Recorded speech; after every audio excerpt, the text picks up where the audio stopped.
This is a relay project. Real Talk starts right now. Here's Ryan Jesperson.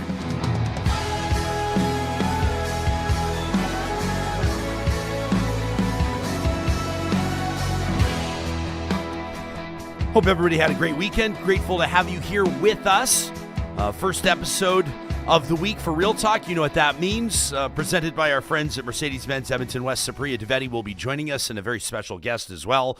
Straight off the floor at the United Conservative Party's AGM happening in Alberta, obviously, but the nation watching is a faction of Alberta Separatists, this Alberta Prosperity Project, doing their best to control the narrative at that AGM and, of course, send a message to Alberta's Premier Danielle Smith. We had speculated about the type of reception that Smith would receive from party loyalists, from arguably the most faithful party members. These are the ones that show up to the AGM, the same ones that donate and knock doors and run the constituency associations. These are the hardcore party members. Every party has them at their AGM, but what would that look like for Premier Smith? Having delivered an agreement with Prime Minister Mark Carney, with Ottawa, so to speak. Yeah, a memorandum of understanding. Shovel's not in the ground, but would Smith get credit or not?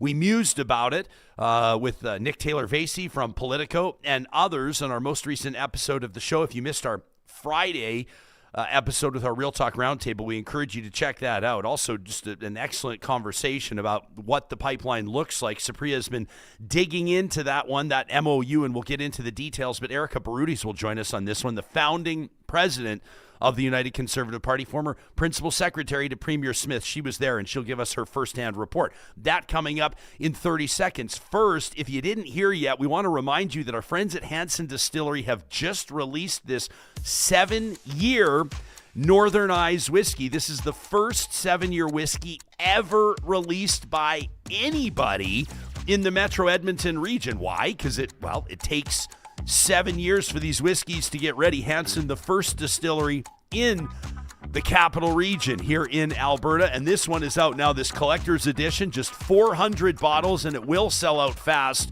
We're showing you their website, hansondistillery.com. It's a great resource for a whole bunch of different cocktail ideas, but you can also shop the Northern Eyes 7-year whiskey directly from their website. It's going to sell out quick. This is a perfect gift for the whiskey lover in your life this holiday season, or maybe you just want to treat yourself. Congratulations to Hanson for this one. I can't believe they have it priced at just $79. That's a steal for a 7-year whiskey distilled right here in Alberta by our friends at Hanson Distillery.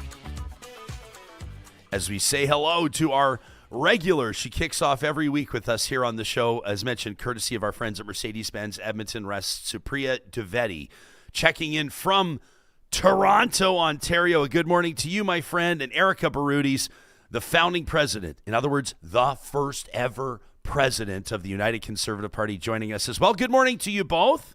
Thanks for making time. Good morning. Erika, so Supriya, of course, is keeping an eye on this from Ontario. I'm watching from Alberta, but you were there at the Edmonton Expo Center. What, about 4,000 people, packed house, obviously a lot of energy in the room, safe to say.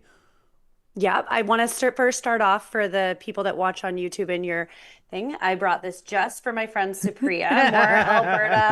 More Alberta, less Ottawa, wearing in pride right now. Were they selling those on the floor at the AGM, or did you have that custom screened? No. These are party merchandise. Okay. This is last year's. I do have this year's. It's a nice mountain range. I can wear it next time Cheryl and I are on your pod if you'd like. Okay, so...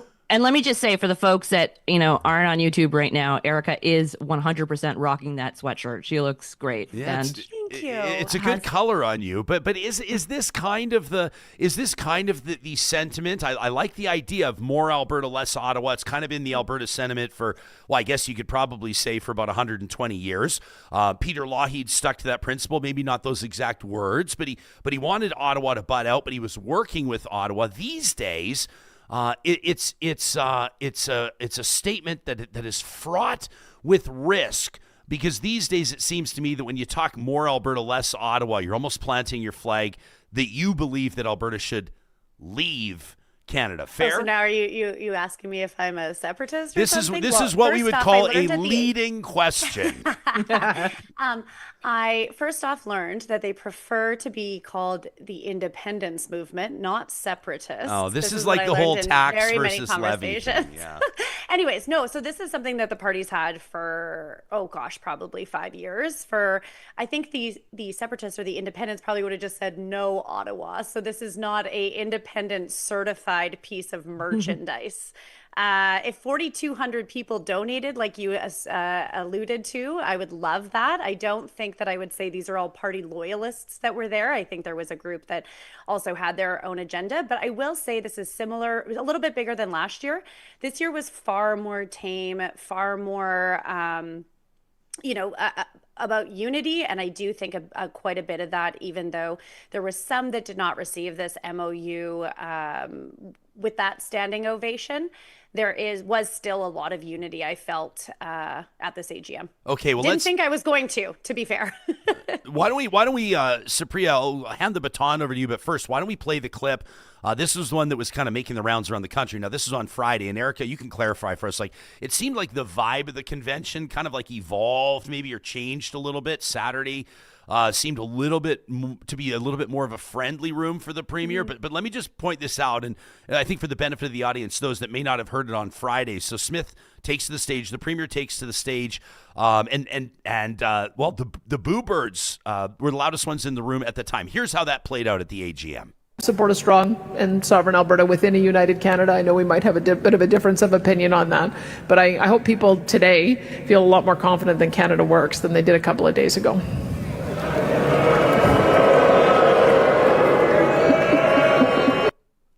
And then she just kind of chuckles, and I don't know what's more significant, the boos or the laughing. But what did you make of it, Erika? Yeah, so that was during the Bear Pit session. They do it with all the ministers. So she is sitting there, and then they kind of did a chat from all their portfolios to give folks a highlight, and then they opened it up to questions. This was Jeff Rath, who's kind of leading that independence movement, and she got booed. Do you know what was surprising is, like, I mean, a lot of us in the room were just like, oh, be quiet. But I was getting messages from folks across the political spectrum about, like, I can't believe that happened. And I hope Smith doesn't take that as a sentiment for how all Albertans feel or Canadians feel. And so I actually saw the, like, dropping of partisanship and people being like, what a shitty thing to happen. And and the fact that then obviously coming out of the AGM, reporters are going to have that as a headline as opposed to the size of the room or, the diversity of membership or the board, like anything else really, like even go after some of the governance if you want. But the fact that was the thing that came out was really an unfortunate tone, but I think the premier handled it well and kind of just, dusted it off. And then you're right though, Ryan, it was like, that was the one moment I felt that I was like, ugh. And then we continued on and it was like a lot more peaceful for the rest of the AGM. Erika, is there you mentioned the independent sort of movement that's, working its way through the UCP. How does the party actually move forward? Like, how do you keep both segments of the party happy? Coming from, I'm from Quebec, right? So it's like, we're not unknown for separatist politics. And you're not thrilled by what happened, I would guess either. So, yeah, it's tricky, Supriya. If I knew, we would hopefully wouldn't be in this situation. But I do think that one thing is how the premier conducted herself, I think sets the tone in which I support, which was like, we won, or we fought, we won. And I hope this makes you feel better. I talked to a lot of folks, even in line while I was voting for the board, and asked them, I was like, are you part of the independence movement? And then I'd ask them why. And if the MOU made them, because shockingly, I have no problem asking people random questions in line. But they explained that the MOU was a nice step. They just don't believe it because they want actions, not words. And so I said, okay, but you realize if we fracture, we get an NDP government. And so I hope that that's kind of what they realize at the end of the day. And a lot of folks are still in UCP camp, but would also like to explore independence. So hard to navigate, but I think the way Smith is approaching it by just working her ass off and pounding pavement to try and make this a reality, to make it incentivizing for those folks that maybe are discouraged to want to stay because they realize that the alternative is is less than ideal or less than what we'd get by staying in Confederation. Because that's a fact, right? Like that was like Jason Kenney's message. That was Stephen Harper's message, for that matter, federally speaking, over the past while. It's like it to me, and I'm not saying this as a pejorative, just a fact. To me, it just felt like, or the vibe, and I was not in the room. You were. That's why we're grateful to have you here. But it felt like it was like the Wild Rose Party and the progressive conservatives all hanging out together at the Expo Center. And everybody knows how that worked back in 2015 for Alberta conservatives, right? Like, do you think that there's a legitimate understanding of the majority of people in there that the future of the party is at stake, and this is legitimately the type of thing that could drive a stake right through the middle of it and ultimately kill that whole united conservative bit? If I wasn't there this weekend, I might have more apprehension, because I saw so many people that would still be happier with Alberta separating, but love Alberta, and they're just waiting to see what happens. And I don't think this is going to fracture the party. To be honest, it was like a small portion. And in the grand scheme of our party membership, also a small portion. So I think they wanted to be seen and heard at this AGM. But I think a lot of the oxygen has been taken out of their sails while this MOU and the next 2 years of what that MOU looks like. I think ultimately, if there was an election held today, they would still support the UCP, and I think that will continue, because the alternative is a lot scarier for a person that wants independence or separation, being the NDP. So, Erika, do you trust the MOU? And I mean, I ask that simply because, like, a lot of Liberal MPs, particularly from British Columbia, are basically saying the MOU doesn't really amount to much, that it's like... So it's the Conservative Party of Canada. Well, yeah, exactly. That it's an agreement to get to an agreement eventually. So, I mean, what should the Premier be taking from that? I mean, because that kind of seems like a weaselly position for, Liberal MPs to be taking. Yeah, and I've done a lot of media on this, and I would say consistently, I think that this is the best move we've seen in 10 years, right? You can't be discouraged by the fact that this is almost a 180 from our relationship with Ottawa in the last 10 years, and a relationship that looks... So the symbolism, I think, is the biggest takeaway, that Alberta has felt for a long time it wasn't heard, it wasn't respected. That probably goes for a lot of the prairies. And this is a time where I'm like, oh, Mark Carney actually is here to listen and try to work with us, which is a very different sentiment. Now, you and I know we've been a part of many MOUs in our days, and that, like, the proof is in the pudding. However, this is like a well fleshed out MOU. We saw even on our podcast, Cheryl compared it, and she said it was substantive compared to like what we saw with Doug Ford and Premier Scott Moe and Danielle Smith. Was like, that's really nice. We kind of assumed you guys would be there, but like you did that to send a message. This is actually like, here are the metrics, here are the tactics, here are the timelines. And I think that goes above and beyond what a typical MOU would. So I have good faith in both Mark Carney, the Premier, and again, I think that this does come down to working with the stakeholders along the route, including the coastal First Nations, that obviously feel they have a lot to lose in this. Did you get the sense that there was like a reasonable number of people there, or like even a majority of people there that were happy, that were encouraged to see Alberta and Ottawa working together? I mean, we've all heard the assertion like forever that Alberta and Ottawa can't work together, that Ottawa doesn't listen, that Alberta's being treated unfairly or abused. The Premier used the word abused this weekend, which I thought was interesting. I know a lot of people would share that sentiment and support it, but what was their support in the room for the fact that they have a friendly relationship, that there's collaboration? Do people see value in it? Absolutely. You know what? I didn't think that room would ever think that would be real. So I think there was a lot of support for it. And again, like one boo by a very loud but small part of even the members in attendance was really the story that came out of this AGM. And I think it's really unfortunate because, like you said, there was a lot of other things that the Premier announced on Saturday that her government will be doing that I think the party base really, really supported. So I would say that like most folks are really happy that this is happening. I think we're also kind of jaw drop, shock and awe that it's actually potentially a reality. But yeah, the soundbite that comes out of the AGM was not reflective of the floor or the sentiment throughout the entire experience. Erika, you've advised a lot of folks over the years, have been involved in a lot of campaigns. From your vantage point, like what should the Premier be most concerned with as she moves forward, not just towards the election, but making sure that the MOU actually comes to fruition?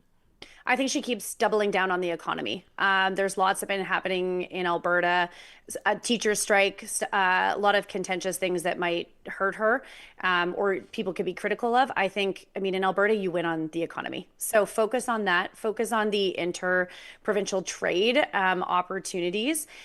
And honestly, just keep doing what she's doing. Stop, sweating the small stuff and just keep powering through that, because I think that's what Albertans are truly looking for. So be tenacious and hold now that you've got Mark Carney picking up your phone calls. Do not be afraid to call and be like, and what are you doing now? Yeah, no kidding. Here's more from the floor at this past weekend's UCP AGM. I hear you. We have been abused and taken for granted repeatedly over the past decades. But my friends, let's not throw in the towel and give up on our country just as the battle has turned in our favor and victory is in sight. It is. It is. Not when our fellow Canadians, even those that may support differing political parties, are nonetheless supporting Alberta's vision for a prosperous, energy-rich nation with strong and sovereign provinces, building a Canada we can be proud of again. Now is not the time to give up the fight.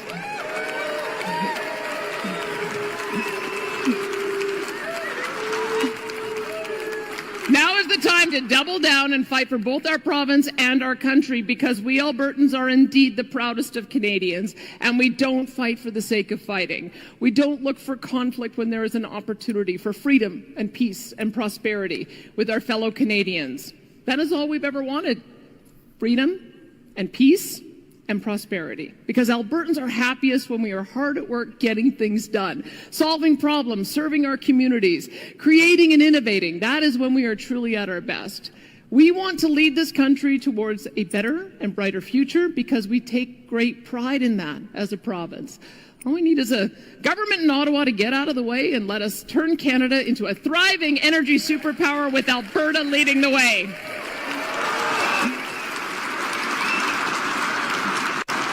See, I think like part of me thinks that that's really great to have, membership of a party that doesn't see eye to eye on everything. It doesn't agree with everything. People will say that's democracy. People will say that's the whole point of political involvement. But you got the Premier there. Almost seems sort of like she's doing her best. It feels like one of those.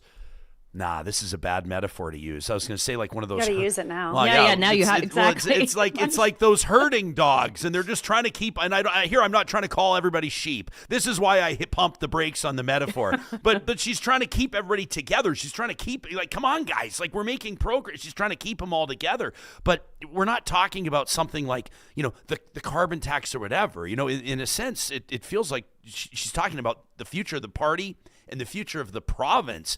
And part of me just wonders, I don't know, we've seen it before. I remember having a conversation with Derek Fildebrandt years ago when he was still involved in politics. Erika's face just went, oh, here we go. He has a Western Standard. He's got the Western meant, Standard. Was this pre-scandal of Airbnb or post? I don't remember if it was pre or post scandal, but I do remember asking him, and I said, and we were talking about making concessions, and I said to him, would you rather flex or bend a little bit on your political convictions but form government, or stick to your guns? And he was like, I would never bend on my convictions. Like it wasn't as much about... And that's why Wild Rose was... Right? I was part of Wild Rose. That's why they didn't form government. Right? It was so that's a really what I see big here. division between that. Yeah. So I wonder here is like if you have... And I'm not asking you to speak on behalf of the Separatists, but you almost feel like they'd rather drive the whole thing into the ditch than see Carney and Smith shaking hands and laughing together. Yeah, I think this is a group that no matter what, will always have challenges or lack of trust of Confederation, the process, etc. And so it does create maybe a rift, but it also has us as a party and as a province really looking to what are the benefits of these relationships, where are we headed? Like we've had to have this family conversation about what does the UCP or what does Alberta want to do. And frankly, like I said, they were an organized group that wanted to show attendance at an AGM. They didn't get the board of separatists that they wanted. They didn't get maybe all the policies through that they wanted, or even have maybe skin in the game of policies. Like, I think they were there for this intention to try and send the message that this is how all the party feels. But to me, that didn't land. You can hear kind of a mixture of applause and some, strategically placed boos. But honestly, again, I think that where they'll sit, there's a collective of the population that will never be happy and never want to stay in Canada. And Smith or anyone could do anything, and they're just very discontent or disheartened, and for whatever reason. And I respect that. They're allowed to make their own decisions. But I think Smith is actually doing a very good job at balancing this right now.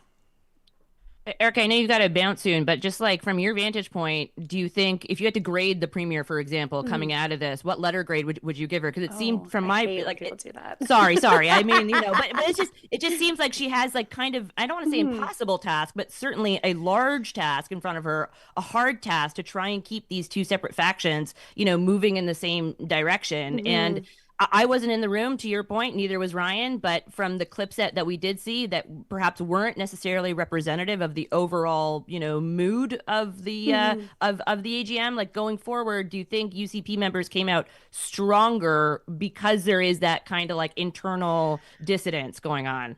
Yeah, I mean, there was a lot of folks I know that just showed up to vote on, say, the board, right? They were like, let's support Smith, let's come in. They weren't maybe there for the whole weekend because of exactly what you're talking about. If I was to give a grade, I would say a B plus A minus. And the reason I say that is actually maybe more critical of the strategy going into the AGM. And I don't know what happened, but I would have actually gone into the Lions Den, had a conversation with Jeff Rath or his entourage or whatever. And so that she could stand up at the mic and be like, Jeff, I just talked to you about this. What are you talking about? And then like, buddy, like, I get this. I hear you. I'm not ignoring you. But like, just kind of like, put baby in the corner a little bit by having that conversation beforehand, just to be able to diffuse it. But again, maybe she had those conversations or those were in private and they didn't, I don't know. But if I was there, like if I would have tried to position this better, that's what I would have done.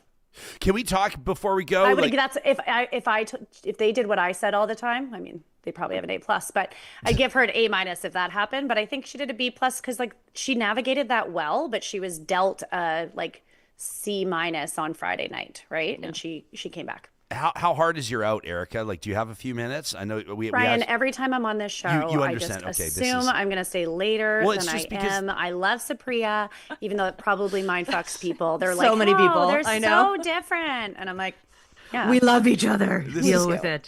It's so cute. Kind of our embrace at Ryan's party. It's the beauty of what happens here. Yeah, do you want to talk about the embrace at the party that just shook the foundations of the historic Mercer warehouse? I saw Erika from across the room, and I jumped into her arms, and it was magical. We twirled. The whole thing, the whole room just slowed down. It was like the time continuum was like wild. Looking at each other. Yeah, it was wild. In slow motion. But I want to kind of dig in. Ryan drinking his white wine ever so slowly. She's throwing me under the bus for being a white wine bitch. Yeah, well, this is how I pace myself at parties, right? We serve the Real Talk Old Fashioned, but if I have like 9 of them in a row, then all of a sudden I'm, Yeah. Like you could also just drink water. Yeah. Well, yeah. I mean, there's water in wine as far as I know, isn't there? The grapes. Okay. So, but, people will talk about the resolutions, 35 or 36 of them passing. And this is all the kind of, it's not nerdy stuff, but it's, the government's not compelled to act on resolutions. Policy resolutions, right? Because I care about governance and I got up and spoke on Friday about governance and then gave 2 fucks about policy. Yeah. But people will look at some things and kind of wrinkle their noses. And I guess, but this is the citizenry's, this is the membership's chance to have their say on what they'd like the priorities of the government to be, but people will see they want to, defund, late term, third trimester abortions. And then like anyone who does 5 seconds of Googling will go like, that's extremely rare. It barely ever happens. Or they want like temporary foreign residents to have to pay out of pocket for health care. Or they want only government flags flying at government buildings and these types of things. And it's kind of some classic, like, right-wing kind of priorities that we'll see across the country here. But I think probably maybe not the biggest story, but it might be the biggest story is the board and like who was elected and who wasn't elected. And I have to imagine that the premier, whether she'd admit it or not, was maybe sweating a little bit about who the president might be and who the new board members might be. Because, you know, as we've heard from David Parker and Take Back Alberta, you know, once you can start taking over boards, you start taking over parties, and that's where the real problems happen. So what did you make of the outcomes of the board elections? Well, I ask where David's boards are now and where David Parker is now because I don't know. So that might have something to say. But I sit there and I get why people get nervous, but I was the chair of the first board. And when we came in, people were like, oh my gosh, there's a bunch of crazies on there and blah, blah, blah. And like trying to spin it. Then you get to that board table and you learn you're a governance board and you learn that your scope, whatever you were told about what your role is, and that does really come down to the chair, but like how they set the tone of let's not be in the operations of the party, which you should never be. But it actually, we had a lot of people I saw through my tenure shift their perspective of what their role is. And I know that's happened every time a new board comes in, is these people have these hopes. Because if you were Wild Rose, the Wild Rose board was actually more operational. So I think that there is that perception that this board is. Honestly, I never stress about it because I know what it truly looks like. I think it's important to have a good chair and someone that understands their role. But you look and I don't think she was maybe sweating as much as people were trying to say she was. There was, for those that don't know, like there was kind of an independent slate running, most of which are not even anywhere close to that new board.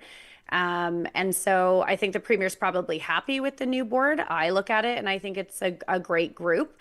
But ultimately, like it's a governance board. I don't remember ever seeing this about the NDP or any other party. So I think it's something that people make a big deal out of for very limited scope that they have. Sure, but if the whole board had been taken over by separatists, that would be a story undeniably. Yeah, but they weren't. They lost. Right. So I'm just saying it's not. Yeah. Okay. Fair. Yeah. Right.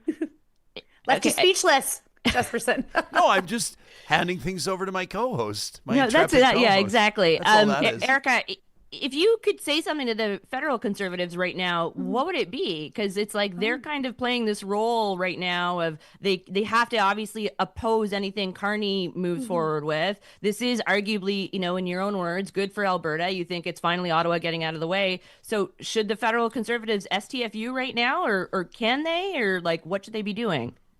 I wouldn't expect them to, because you have to remember, like, we do have conservative party, like I'm a holder of both memberships. I see, and maybe not everyone does because I've lived behind the scenes and within the movement for a long time, that I understand why Pierre's doing what Pierre's doing, right? He's got to come out at the one piece of this that he can criticize, which is the carbon tax. He's got to try and position himself as how he would do it better and what kind of prime minister he would be for Canada. He's also got to worry about other provinces like Quebec in this, and what message that Carney's is sending to those other jurisdictions, right? So he's being the conservative leader of Canada. I do think that because he's an MP in Alberta, it would have been nice to add this is fucking great for Alberta, which I don't think came through, because they're definitely going on, this is not a pipeline that's going to come to fruition, and fair for them to be critical. But I kind of look at, like, do they need to be brother-sister messaging in something like this? I actually don't think it would be authentic for the Conservative Party of Canada to be fully supportive of this, where I do think Pierre, as an MP in Alberta, could have said something that was more, this is a great thing for Alberta and a great move for them. By the way, shout out Pierre Poilievre for like a phenomenal performance at the press gallery dinner. We'll play a bit of it later and get Supriya's take on it, but I don't know, Erica, if you want to chime in, I think that like that's the exact sort of a thing that he has to do, like poke a little fun at himself. I'm not saying that he's like going to be best pals now with, you know, Adrian Arsenault or anything like that, but I just thought that poking fun at himself and stepping up and showing a little bit of a maybe, I don't know, a more personal side to his character, his personality, the way that he rolls in front of a room of those who he criticizes, the so-called mainstream media. I thought it was a really smart move for him this weekend. Look at that suit, too. I got to give him sharp. That's a nice suit, Pierre. That's the nicest thing Johnny's ever said about Pierre. That's all you're going to get. That's all you're going to get. But, hey, fashion brings us all together. One final thing, Erika. I'm not saying this is the most important thing that happened this weekend, but I thought it was kind of interesting, and Premier grabbed headlines with how she phrased on the whole stand your ground law. The idea around what the Americans might call castle law, whether or not the Liberals are actually participating in a gun grab can be debated. But here's what the Premier put in front of the room at the Edmonton Expo Center. I got a little tip for low-life criminals out there. If you don't want to get shot, don't break into someone's house. It's really that simple, isn't it? It really is. I'm announcing today that next week, our UCP government will be introducing a new motion under the Alberta Sovereignty Within a United Canada Act that will, if passed in the legislature, instruct all provincial entities, including our municipalities and law enforcement agencies, to refuse to enforce or prosecute under the federal gun seizure program.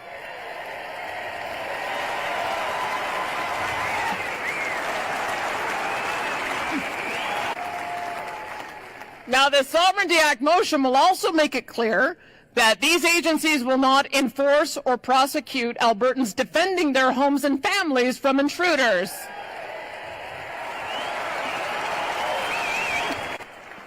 We want our great men and women in law enforcement and our justice system to spend their precious time and effort going after criminals, not farmers, not ranchers or sport shooters, nor Albertans defending their families and their homes. Imagine that, right? So the cynics will say, well, that's not actually really happening. There's no actual gun grab. Nobody's coming to take the hunters' long guns and the like. But I see it as an example of Smith recognizing that she is walking a fine line. And if she's essentially going to slam the door on the separatist movement and say we're committed to a stronger Alberta, within a united Canada, she's got to give them something. That's what this is, right, Erika? I don't think it's separatist. I'm not a separatist, and I fucking love it. So there you go. Like I said. Yeah. And I was going to say, Saskatchewan did something similar, I think, last week. I don't know all the details of their legislation, but they did introduce something. So she's not really alone in I think, making amendments to firearms legislations or the messages she sent. So, you know what? I just think it was something that a lot of people felt their safety was compromised. She's been talking about this when it came to the roles and responsibilities of both the RCMP and sheriffs. I think it was sheriffs on being able that a farmer is getting, trespassed on and they can't do anything about it. It's in response to, I think, what the federal Liberals said about, or the police, I think in Toronto, correct me if I'm wrong, Supriya, but they're like, leave your keys at the front door. It was the Toronto police, Yeah. So it's like, I think this is in response to that. And not a separatist. I would double down on that. Yeah, no, and I don't think it's just for the separatists. Like I'm saying, though, I think you got to give the right-wing flank something that they're looking for in the face. Like, you don't want to come across as though you're on some evangelist mission to convert everybody to fall in love with the federal Liberal Party. And I think something like this, it was effective, or at least a step in that direction. Supriya, what did you make of it, of the strategy behind it?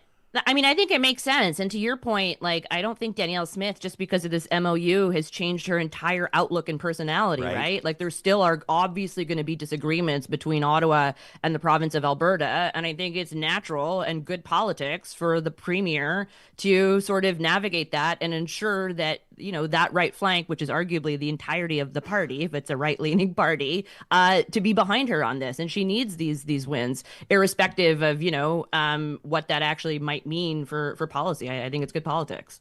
Erika, thank you for doing this. We appreciate your time. I did it just because Supriya's on. Love you. It's not lost on me. Hey, everybody, and make she sure makes me swear more. I think you only swore once this whole time in 30 minutes. I said fuck a few times. Well, there you go. One more. Add it to the list. Everybody, make sure you subscribe to the discourse. That's Erika Barootes and Cheryl Oates. Doing a great job bringing political perspectives from both sides of the spectrum and beyond. Erika, we'll talk to you again soon. Thanks. See you guys. Okay, Supriya, hang tight. We'll be back with Supriya Dwivedi in just a moment. Friends, it is the 1st of December, and this is a big deal on a couple of fronts. Number one, if you go to ryanjesperson.com, I want to let you know, as of 5 minutes ago, registration is officially open for the 2026 Real Talk Pond Hockey Classic. So you go to the events link and then you look, again, ryanjesperson.com, go to the events link and click on Pond Hockey. And that's going to take you directly to the site here for the Progress Club of Canadian Progress Club. And this is who we partner with. Of course, we're thrilled to partner with the Canadian Progress Club every year with our Pond Hockey Classic. This is not a positive reflection, but I'm feeling positive about it. The Real Talk Pond Hockey Classic registration is officially open, and you can register today. Again, that's ryanjesperson.com. Click on the events link and click on Pond Hockey. Everybody that registers before the 31st of December is going to be entered in our early bird raffle. And that is 6 tickets to go see the Edmonton Oilers take on the Minnesota Wild on the 29th of January following the Pond Hockey Classic.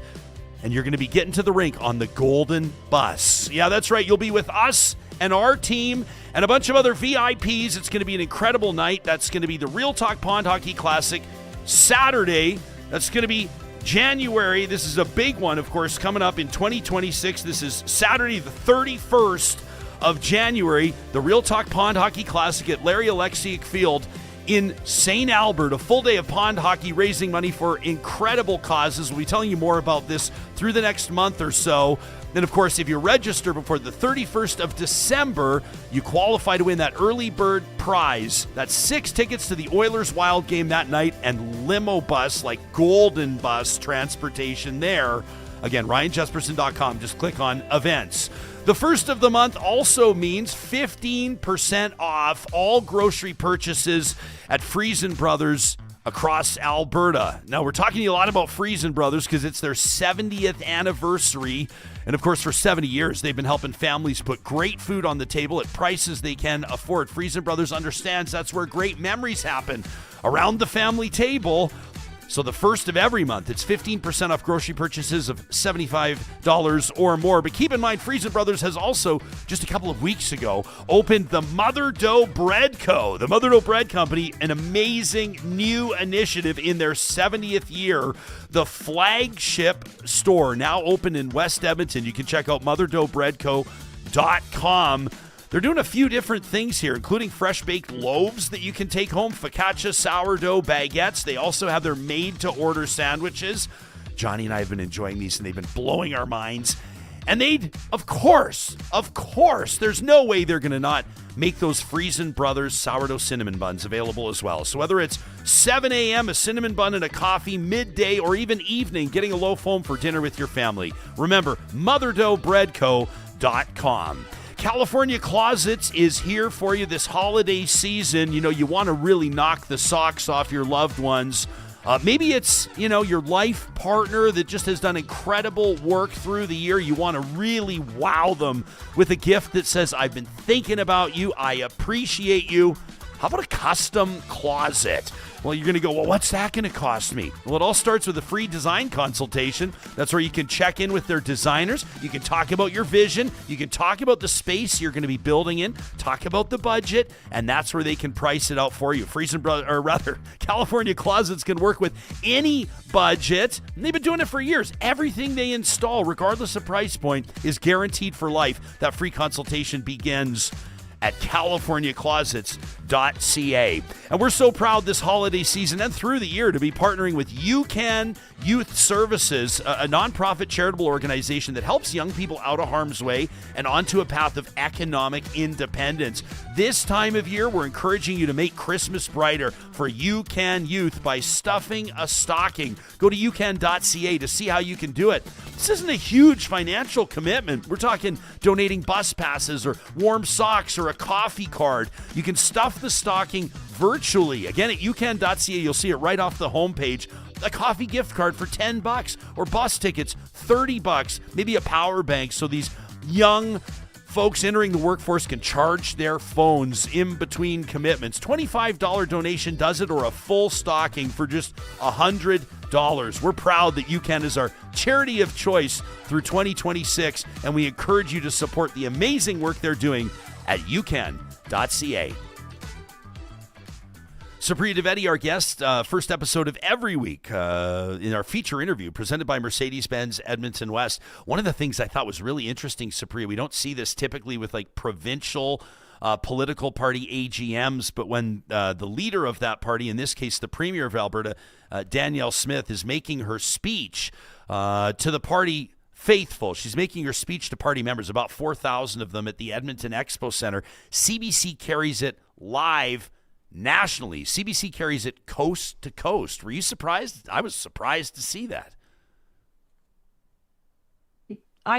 Maybe that says more about me being surprised about that I was so out of it that it didn't surprise me. If it surprised you being an Albertan. Well, no, I guess for part of me, I just kind of, I felt like I was like, right on. I mean, Alberta's Premier has the stage and this is being broadcast like in the GTA, and CBC viewers in Vancouver are seeing this, and this is going out to Quebec. Like it's unusual. And I guess, in a way, unless there's some sort of a explanation around, they think it's a tire fire or they think that it's going to make people laugh. And I don't think that that's the case.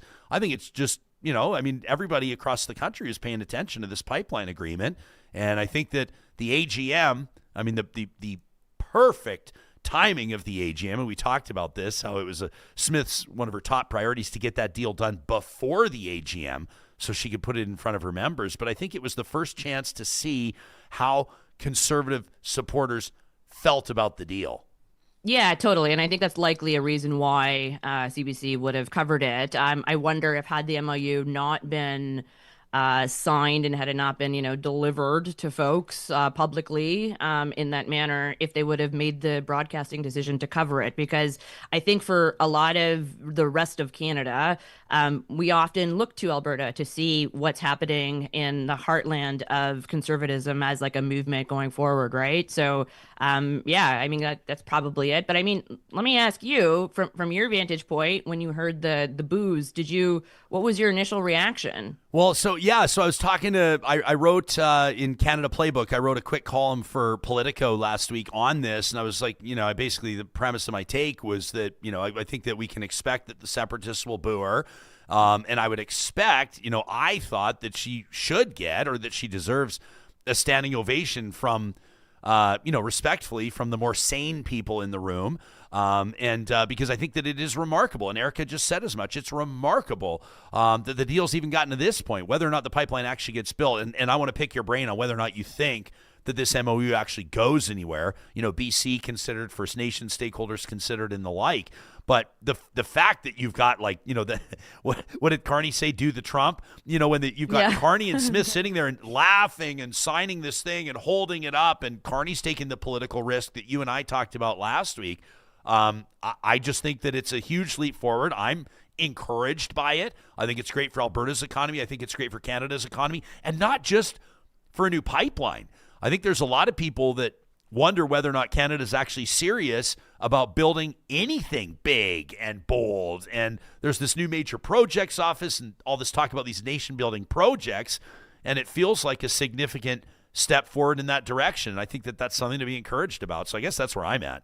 Yeah, I think that's a good way to look at it. And in terms of the political risk here, I think it's obvious that before the AGM, it would have been, from my vantage point, a little bit more obvious that Carney was taking a risk, but it's clear that the Premier here is also taking a risk with some of the folks in her own party who may or may not be too, jazzed about this new attitude towards Ottawa. But I think ultimately this is a huge win for the Premier, and this is a huge win for Alberta, getting these concessions from Ottawa. And look, at the end of the day, if they weren't concessions and if they weren't meaningful, then I don't think Steven Guilbeault would have resigned from cabinet over it, right?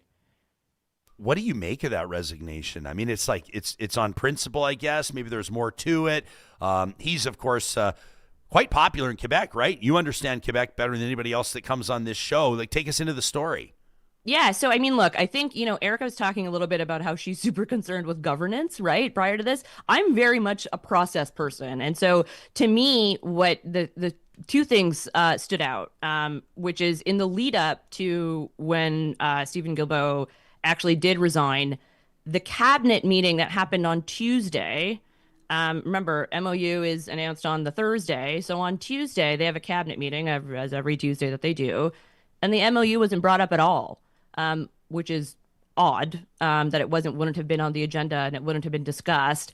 And then very, last minute and somewhat haphazardly, Minister Hodgson, natural resources minister, gets added to his agenda that he has to then go before National Caucus on Wednesday morning, go speak to British Columbia caucus of, the Liberal MPs there to try and, I guess, mollify their concerns. And to me, that speaks to a lack of organization in the Prime Minister's office to, get all these different parts of your, coalition, so to say, to go and move in the same direction. And, I know a lot of folks, particularly in Alberta, are quite critical of Steven Guilbeault.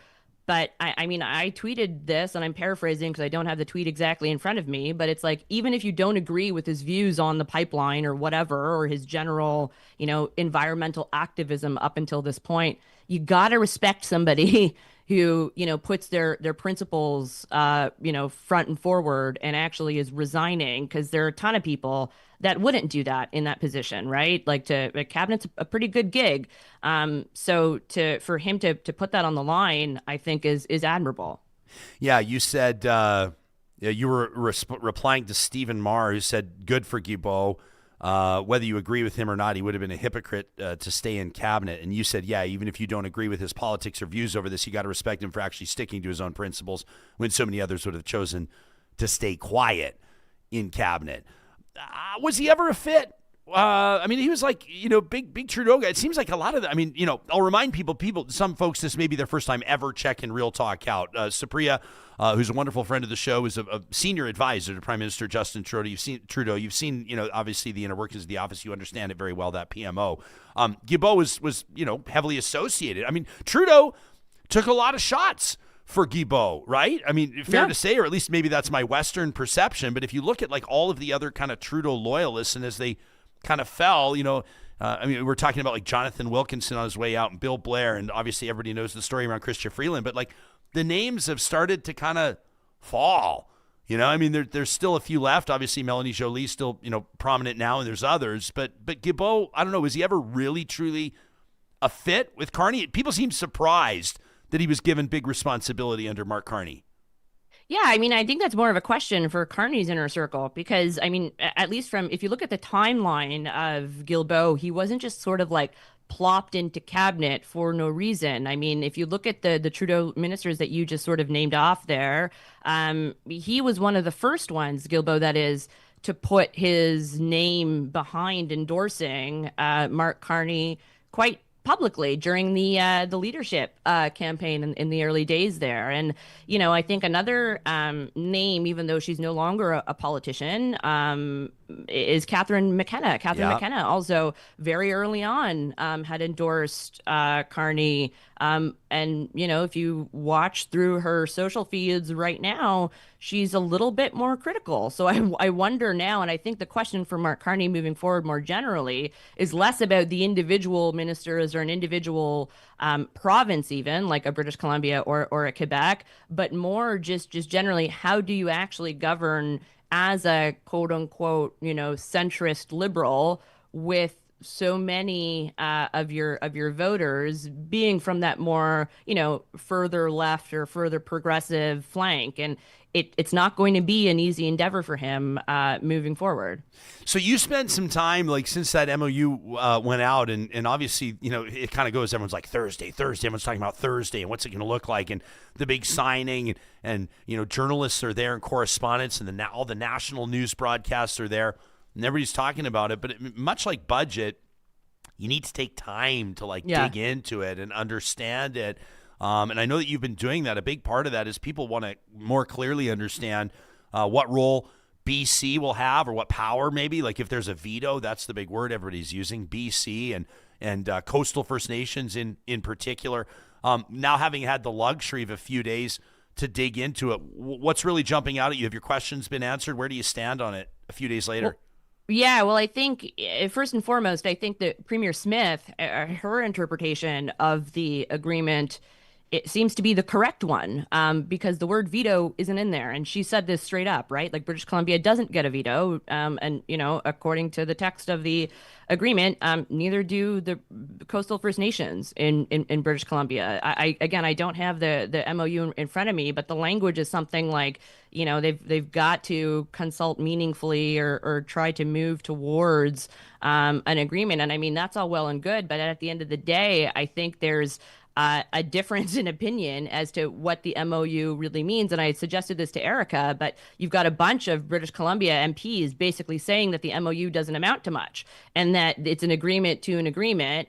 But I mean, I certainly don't think that's the case. I think it lays out a blueprint for how you move forward with a pipeline or any number of other energy projects. But I don't think we should be minimizing it. And I think it actually really severely undercuts the Prime Minister's message if you have various MPs out there basically saying that it doesn't amount to much, because I think for the Prime Minister's perspective, he very much wants to see this as a step in the right direction for a new government moving major projects forward, right? Yeah, people can check it out themselves at pm.gc.ca, or you can just Google, Canada, Alberta MOU, and it will come up. But I'll just read here just a quick portion of it, Supriya.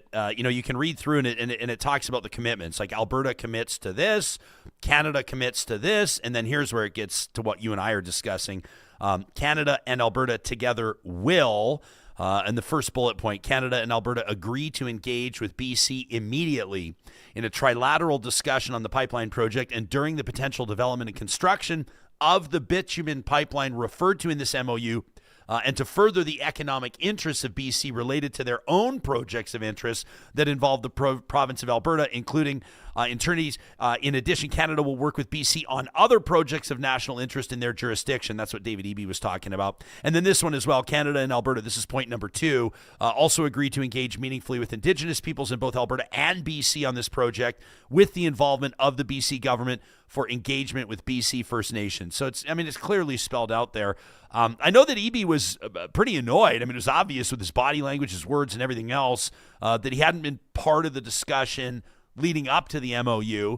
But I do think that the word immediately here says something. If you're advising David Eby, which to be clear, you're not, what are you telling him? If you're advising coastal First Nations, which you're not, at this point, what are you saying to them?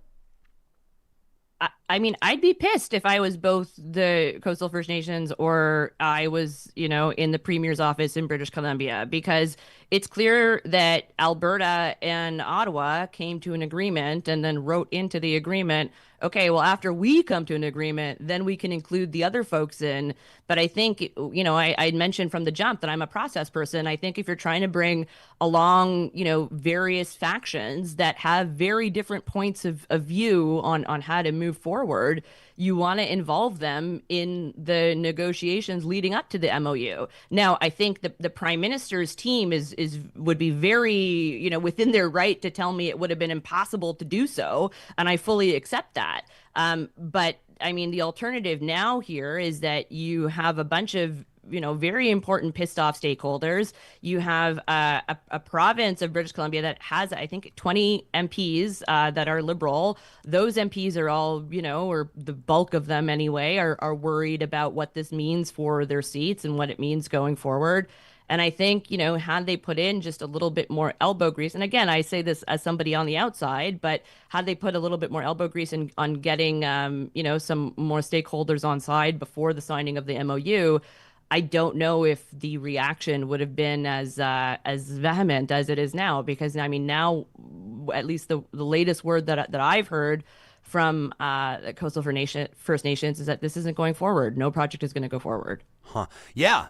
Right. That's it. It's like non-starter, and yeah. I don't know. I just think it's interesting to hear, and we're getting perspectives from, as you can imagine, across the spectrum. Obviously, there's a lot of people that think that just this is the greatest, and the economic impact, the economic potential is massive, and there's others that are just it's sort of like a 5-alarm bell that are like, this is insane.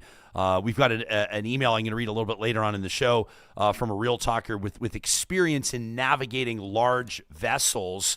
Actually, do you want to hear this? Yeah. Do you want to hear it, Johnny? Don't show my screen because we've verified who he is, and we've promised him anonymity because he's this fellow. Let's call him Daryl, not his real name, and I'm going to have to remind myself on the fly to not refer to him. We'll call him Daryl here, but he's concerned that what's going on? By identifying, just don't show my screen when I I'm have reading to this. just play the sound though. No, you don't have to play any sound. I'm just reading an email. Okay, go ahead. We're just doing this on the fly. But this is someone with experience, and we've verified that he is who he says he is, but he's probably correct that it would compromise his employment. So here he is.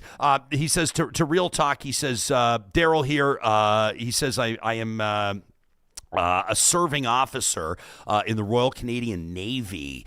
And he says, but I just want to give, like you, your audience, your guests, actual facts of life at sea and not the musings of pro and anti-pipeline activists. So Supriya is talking about like the tanker ban in the specific area that we're talking about off the Northwest coast, and says, I've got experience, of course, sailing large ships off the North American West Coast. And he says specifically the area north of Vancouver Island from Queen Charlotte Sound to Dixon Entrance, the Salish Sea, Burrard Inlet to the Gulf Islands, Victoria to the Strait of Juan de Fuca. So this is like exactly where we're talking about. Says, as a professional mariner, I am aghast but not surprised at the abject ignorance our leaders have of the movement of goods upon the open ocean, the conditions faced by ships and their crews as they approach the harbors to load or offload their cargoes. Says we have a term in the maritime world called maritime blindness, and it's been on full display these past few weeks. Daryl says that this strait that we're talking about is it says Elizabeth May was saying that is it Hecate Strait? Is that what they call it? Says it's like called the most dangerous body of water in the world. He says, well, first of all, no, it's not. Says, ask the ghosts of the crew of the Edmund Fitzgerald. Every body of water can be as calm as glass, or it can rip apart your ship no matter the size. It all depends on the wind, the sea, the swell at the time you're sailing through. And due to modern weather forecasting, the threat of a ship being caught in that position is pretty much nil, says conservative MP Andrew Scheer. Says that American ships are transiting this specific region all the time. He says, no, they don't.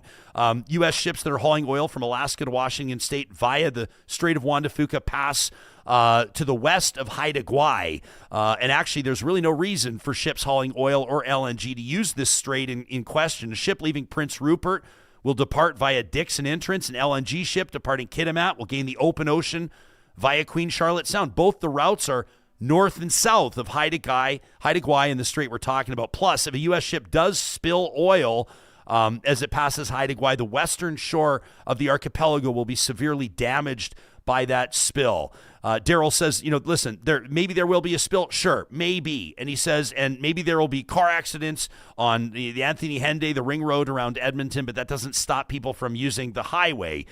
He says, but keep in mind, he says, we need to remember the ships, the cargoes that are departing and entering the port of Vancouver on a daily basis. He says coal, that dirty crap from Roberts Bank. He says, what about container ships, sulfur, wood products, grain, automobiles, propane, bitumen out of Burrard Inlet. He says, listen, guys, you got to compare this route we're talking about and the dangers to a ship leaving Prince Rupert. He says, once a ship is loaded on Digby Island, for example, there's a couple of hard right turns, 2 more course alterations as the ship transits Chatham Sound and Brown Passage, and then a final straight shot as the ship passes the northern tip of Haida Gwaii. Both routes have pluses and minuses. Both routes have navigation dangers to avoid. Both routes pass close to sensitive marine areas. And if we were to start over with no pipelines at all to the west coast of Canada, he says, by my estimation of a professional mariner,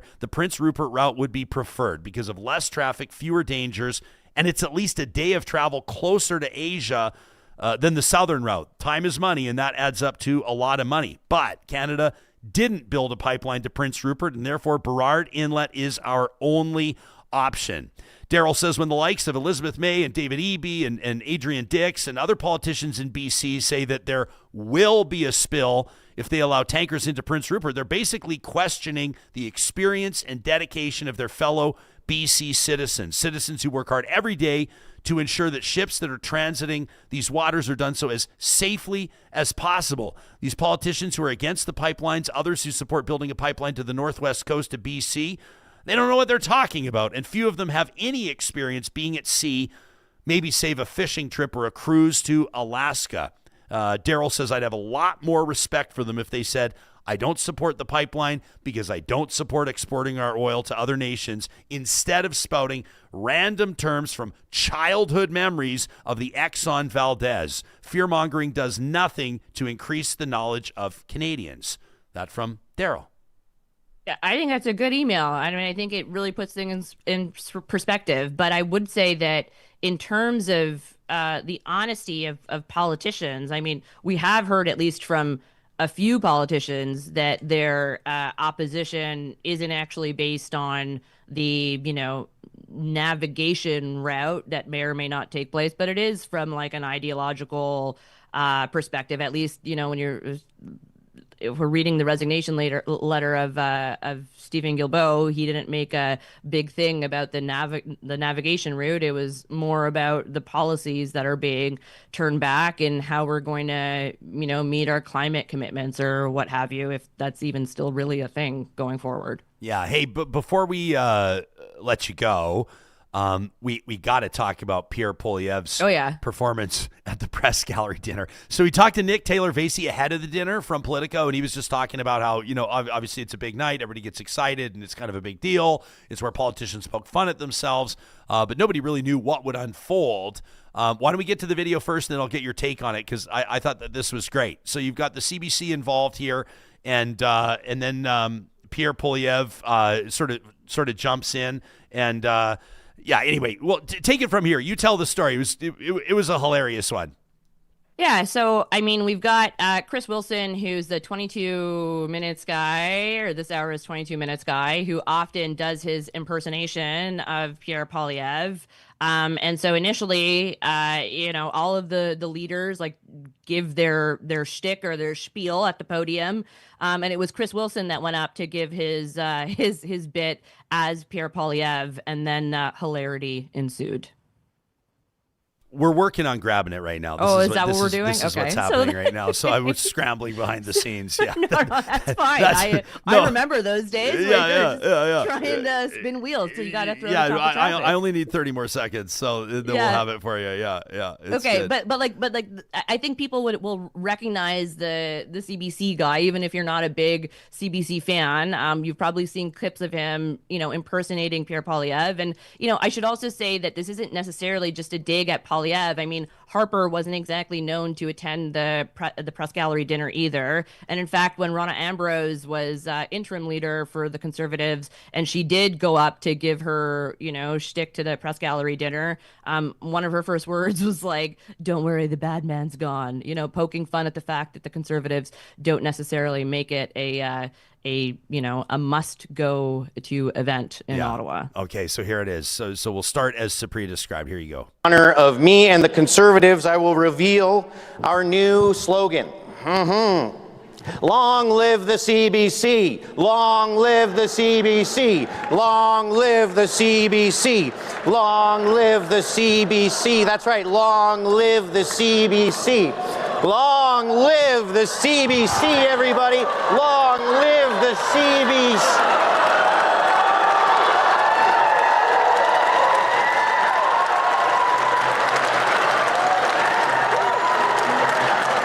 So for the podcast listeners, Pierre Poilievre has just entered the room.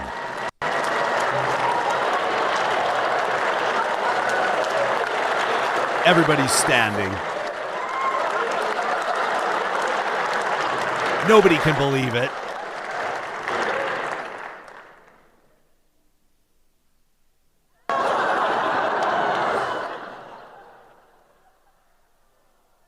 They're raising apples to their mouths.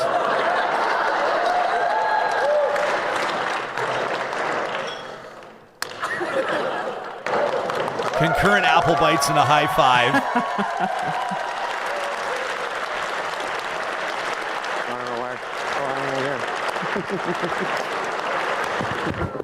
Une grande tournée d'applaudissements pour la version Timu de moi. A big round of applause for the Timu version of me, everybody. The Timu version of me. As you know, Chris stars on This Hour Has 22 Minutes, which is the second funniest satire on CBC after Power in Politics. All right, and then he goes on from there. He did an amazing job, I thought. But I like what he did there.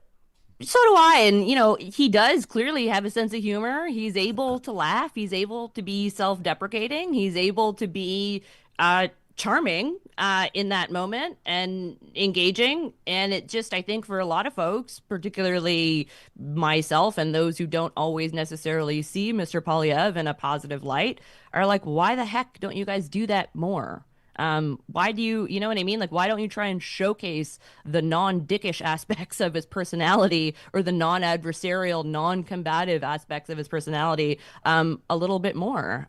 He may find himself being, endearing to a lot more Canadians as a result. Yeah, for sure. And you talk to a lot of people, in particular conservative supporters or even more in particular Poilievre supporters, and I'm talking like personal conversations I've had. And they'll all say, no, you need to see him with his wife and his child. He's a completely different guy, and he's actually got a great sense of humor, and he's actually, but also he's good with his wife and children. It's like, what? Yeah, obviously. Well, no, fair, but.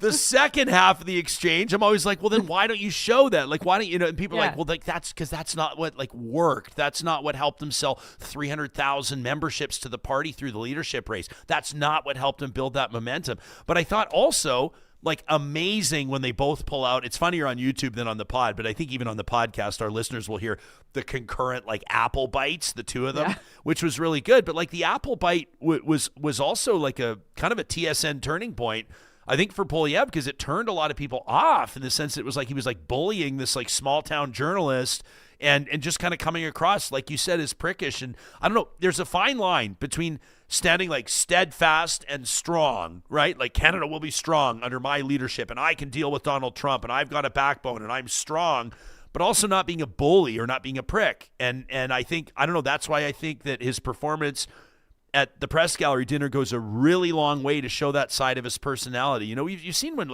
people that are hard kind of give a little wink or give a little, and you go, oh yeah, there's that whole other side to them, Yeah, totally. And look, I think we've talked about it quite a bit, at least in, political circles, about after the election, Pierre Poilievre needing to pivot, right? There's going to be this grand pivot of him in terms of strategy and cons. He was going to be a little less combative. He was going to not be so apple bitey, and I think now that there is this sort of at least one positive signal, maybe they are signaling that they're going to go forward with a bit of a pivot. And I'm interested to see what that looks like in the new year. Or was this just simply a one-off to get a few, laughs at the parliamentary press gallery dinner? Do you if you're doing that, if you're Poilievre's senior advisors and you're going, hey, listen, this played really well this weekend, and I'm not suggesting they're trying to win over the mainstream media or all of a sudden he's going to be best friends with the CB. I loved this little shot of Power in Politics. That was funny. It was a good line.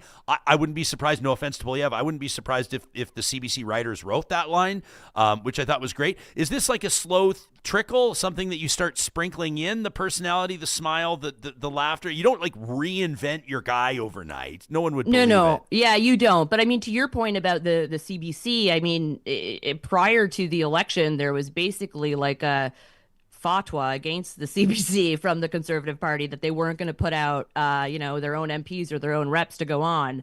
And post-election, you've seen even, Pierre Poilievre, he sat down with Catherine Cullen on CBC's The House, for example. So you are sort of seeing that slowly in terms of their media relations strategy, but you haven't necessarily seen it on their overall kind of comm strategy in terms of what the Conservatives are putting out there. But this is at least a sign that they're considering to go a different route. And I mean, I think it's always good when politicians are willing to try something new, knowing that what they were trying before wasn't necessarily working. Yeah, no kidding. Hey, we look forward to the first episode of every week because we know we get to hang out with you, courtesy of our friends at Mercedes-Benz Edmonton West. Thanks for doing this. We'll talk to you again next week. Always a pleasure, Ryan. Talk soon. All right, you got it. That's Supriya Dwivedi, former senior advisor to Prime Minister Justin Trudeau, and of course, our lead-off guest in our feature interview, first episode of every single week. There's a lot happening right now. Before we go any further, I want to make sure that I reference again on our most recent episode, on our Friday episode, that was the 28th of November.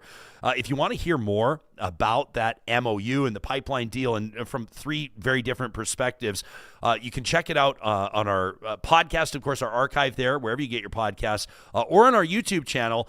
And that's where Dr. Tom Gunton out of Simon Fraser University on the West Coast, he's got just a ton of experience with government policy on these big projects. Dr. Heather Exner-Perot, and who's obviously very bullish on, on the energy industry and oil and gas. And then Sharon Carr, who is the former deputy chief for then Liberal Finance Minister Bill Morneau, under Prime Minister Trudeau, gave us their different perspectives on what's in that agreement and what's not, on the future of federal-provincial relations, and on Canada's energy outlook. That was on our November 28th episode. Really, really smart comments from those three, and we appreciate it. But you'll also see, and I was just showing you, that's Dr. Louis Francis Scuddy. He's one of the more well-known ER physicians in the country. And on the back half of that November 28th episode, I'm just showing it to you right now. You can see Dr. Francis Scuddy, who joins us in a Real Talk Roundtable to talk about bridge healing with a panel of experts that are working on basically trying to, and I want to be careful how I use the word solve, but they're trying to solve homelessness. And of course, that also factors in conversations on mental health supports and addiction and all kinds of things. But that's Taylor Soroka that you're seeing on the screen right now. She and her dad Murray are co-founders of the Jasper Place Wellness Center. As far as I'm concerned, that November 28th episode was one of the best, one of the most important ones we've done in a long time, and I hope that it draws your attention over to the Bridge Healing Initiative. You can check that out at royalalex.org. And this month, we're going to be talking to you a lot about bridge healing. It's very unusual for a big hospital foundation like the Royal Alexandra. They're celebrating 125 years of healing at the Royal Alex Hospital this year, but for a hospital foundation to commit like millions and millions of dollars, which is what they're doing, it's a fundraising commitment to really a housing initiative, is incredible. So you can check out royalalex.org/bridge healing to learn more about that. We heard about the life of Steve Carlin, and his mom joined us on the show. Steve had such just an incredible life growing up, young man, huge smile, just a wonderful, wonderful, loving home environment, but struggled with mental illness and ultimately wound up passing away just about a year ago. And his mom came on the show to talk to us. And if you already saw it, you already know how powerful that was. His mom, Glenda Sartori, talked to us about Steve and his legacy. We want to encourage you through this holiday giving season, in particular with Giving Tuesday just ahead of us, to consider the Royal Alexandra Hospital and the Bridge Healing Program. That's royalalex.org/bridge healing. If our suggestion sways a few of you to direct your Giving Tuesday dollars there, our hearts will be full. I want to get to what you have to say on this. I want to check in with this show's intrepid technical director, Johnny Infamous. A lot happening over the weekend, of course. But first, we want to remind you that these conversations on Real Talk happen with the support of incredible partners like the team at North Road Investment Council. Marshall McAllister from North Road was on the show just a few days ago talking about Giving Tuesday, talking about the Alberta advantage to giving. I had no idea there was an Alberta advantage that means your donation dollars go further in Alberta than anywhere else in Canada. Amazing. The team at North Road helps their financial advisors help people not just with successful businesses, of course, but also plan out successful retirements.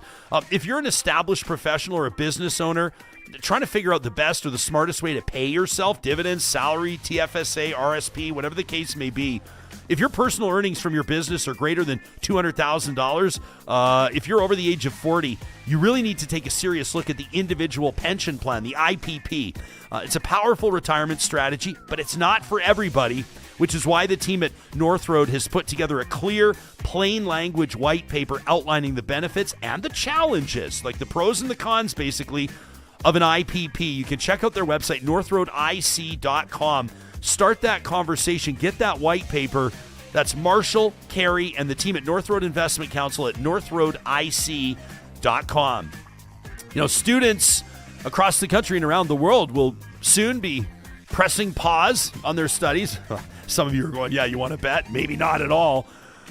Through the holiday break, of course, those are following kind of the standard or the traditional semester breaks. At Athabasca University, one of the huge advantages, in my mind, the main advantage, is that you're plotting out the course of your studies. It's world-class accredited online degrees and courses, but they're designed so you can complete your studies whenever and wherever it works for you. That means that if your family's heading out for a month on some incredible holiday through these cold winter months, or maybe you're just hunkering down, maybe you want to work ahead in your studies, get ahead as you get set to kickstart your career, AU offers online distance education courses with the flexibility and support that you need.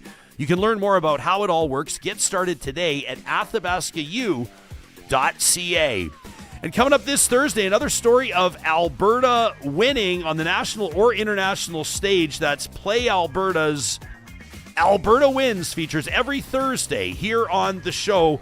You can submit your story of Alberta winning at, if you send us an email, talk@ryanjesperson.com, probably the best way to do it. But Albertans are winning every single day with Play Alberta, with casino winners every hour, jackpots worth millions, and revenue that stays in the province. There's never been a better time to sign up. And right now, Real Talkers can score a $50 casino bonus when they make a minimum $50 deposit with the code Ryan50. That's right. You deposit a minimum $50 at playalberta.ca or on the Play Alberta app with the code Ryan50, and you're going to score a $50 casino bonus. You must be 18 or over to play. And if you do decide to gamble, make sure you use your game sense. Live chat powered by Park Power. Seen a ton of buzz here, not just about what went down at the UCP AGM over the weekend, not just about this pipeline MOU, but also Pierre Poilievre's performance at the press gallery dinner. I'm with you, buddy. That looked like he was like black tie, ready to rock, looking sharp. I wonder if they had to convince him or not to bite into the apple. That was kind of like a throwback to a moment that maybe, although I don't know if he wanted to forget the apple moment, because with big-time Poilievre supporters, they loved the apple moment. It was just maybe the undecideds and the lefties that didn't think it was that funny. I think he killed two birds with one stone because he appeased those people who love the apple moment. But he also, I agree with Supriya. I think Erika, if she was still around when we played that clip, would have agreed as well that, Pierre is not as out there as he used to be. Like I said this before. I used to check his Twitter every single morning along with some other politicians just to see what he was saying. And now you can tell the likes are down, the engagement is down because Canadians are focused on other things and they know for the time being nothing's happening there. But for him to, I'm not going to say soften up a bit. It's not about being soft, but just a little, let that guard down a little. I mean, that's what he's got to do because he's got this hard exterior where it's a comeback, it's a retort every time. And let's just say it, a lot of the time he sounds like an asshole. So this was a huge win for him. I can't deny that. And the suit just made it better. Yeah. Nick from Politico, Nick Taylor-Vasey, shot me a text over the weekend. He said, thanks for making us all look smart. And I said, what do you mean? And he said, well, when you wrote that, I wrote a quick little bit for Canada Playbook. You guys can check out Politico.com, click on Canada, and then they have their Canada Playbook. They put it out every day. It's a great resource. You can subscribe for free. But I predicted, and it was a pretty safe prediction. I don't think we deserved any credit. But that the boo birds might be out at the AGM targeting Smith, targeting Premier Smith. Around that MOU, around working with Ottawa. Essentially, that's what they're choked about. Yeah. Jeff Rath is kind of leading the charge on that one. He's been on the show before. People will remember the name. Kind of he's not the leader of the Alberta Prosperity Project, but he's self-proclaimed, pretty much. Yeah, pretty much. I don't think he refers to himself as leader, but he's acting like one, right? I mean, come on. But I also said that I think that she deserves a standing ovation, and I think she should get that. It was fascinating to see in the room. Like it seemed like mostly boos on the Friday, and I'm saying BOOS, not BOOZE. Maybe there was some boos involved. I don't know, but a lot of boo birds were out for the premiere on Friday, and then it seemed kind of by Saturday, it's sort of like everyone had kind of settled into the whole like let's try to get on the same page. But a fascinating dynamic in that room. It feels like. And we're calling this episode Separatists Dividing the United Conservatives. I think that that's a real concern. It should be a real concern for United Conservatives, which is why I think that the outcome of those board elections, and it's not a whole board, by the way, guys. They have kind of like 2-year stints, and it's like half of it is this 2 years, and it's kind of like the American midterms in a way, not exactly comparison. But what did you make of it? Were you surprised that the boo birds were out? Like, I mean, it was loud on Friday. I think what we said on the show on Friday was not that, the whole thing was going to be a Danielle Smith love fest. We didn't say she would get booed. She got more boos than I thought she would. Yeah, me but too. She also didn't do, like, we thought she would hold up the actual agreement, like the signed agreement. She didn't do that. Maybe that was like a decision where they're like that could draw boos from the crowd or whatever. But I think it was balanced and fair. And once again, like I do have to agree with Erika that I think like this was almost like an organized, demonstration or rally within the AGM by like, independent Albertans, as they want to be called, but we know that they're separatists. I mean, Jeff Rath got up and they all started going crazy. And I will call them, they are separatists. Yeah, Let's call them they're separatists. They're trying to glaze over that, right? But, she didn't hold up the memorandum, but I think that's what's expected is like 10% of people think they're, 80% of people 100% of the time. And they're just a very loud, they are a minority. Like even the biggest polls, what are they, 25%? And then, obviously the Thomas Lukasik petition showed us that, this stuff isn't going to fly in Alberta. Like most Albertans do not want to leave. And I bet there are even more now moderates who are like in favor or maybe on the fence about independence who are now like, okay, let's see where this goes with a pipeline and with these energy, initiatives and whatnot. So I didn't think she'd get as many boos as she did. Like, we only showed 2 clips, and I know Erika, like, was trying to downplay it a bit. But if you watch the entirety of the AGM over the whole weekend, there was a lot. There was, and I'm not saying every time she spoke, but every time, it's like you said, she was trying to, like, she did it with the castle law thing where everyone kind of got up. But there were other moments where she was saying things that, a year or 2 ago would have invigorated the crowd and you would have got all cheers. And those booers were like, and again, I think it was mostly those independent separatists, but they were trying to downplay it. They were trying to get louder over those cheers with lots of boos. So, and the boos are all kind of timed around. It was like basically any mention of a stronger Canada or Alberta, like anything any about solidarity, to Alberta participating in Canada, right? And then and I guess like if you've made up your mind. And if you're, I think it's stubbornness. I'm going to say what I think, and we'll continue to share perspectives. You can send us an email anytime if you think I'm an absolute idiot. If you think that separation would leave Alberta stronger, I welcome your emails to talk@ryanjesperson.com. And if they're sane, I will read them.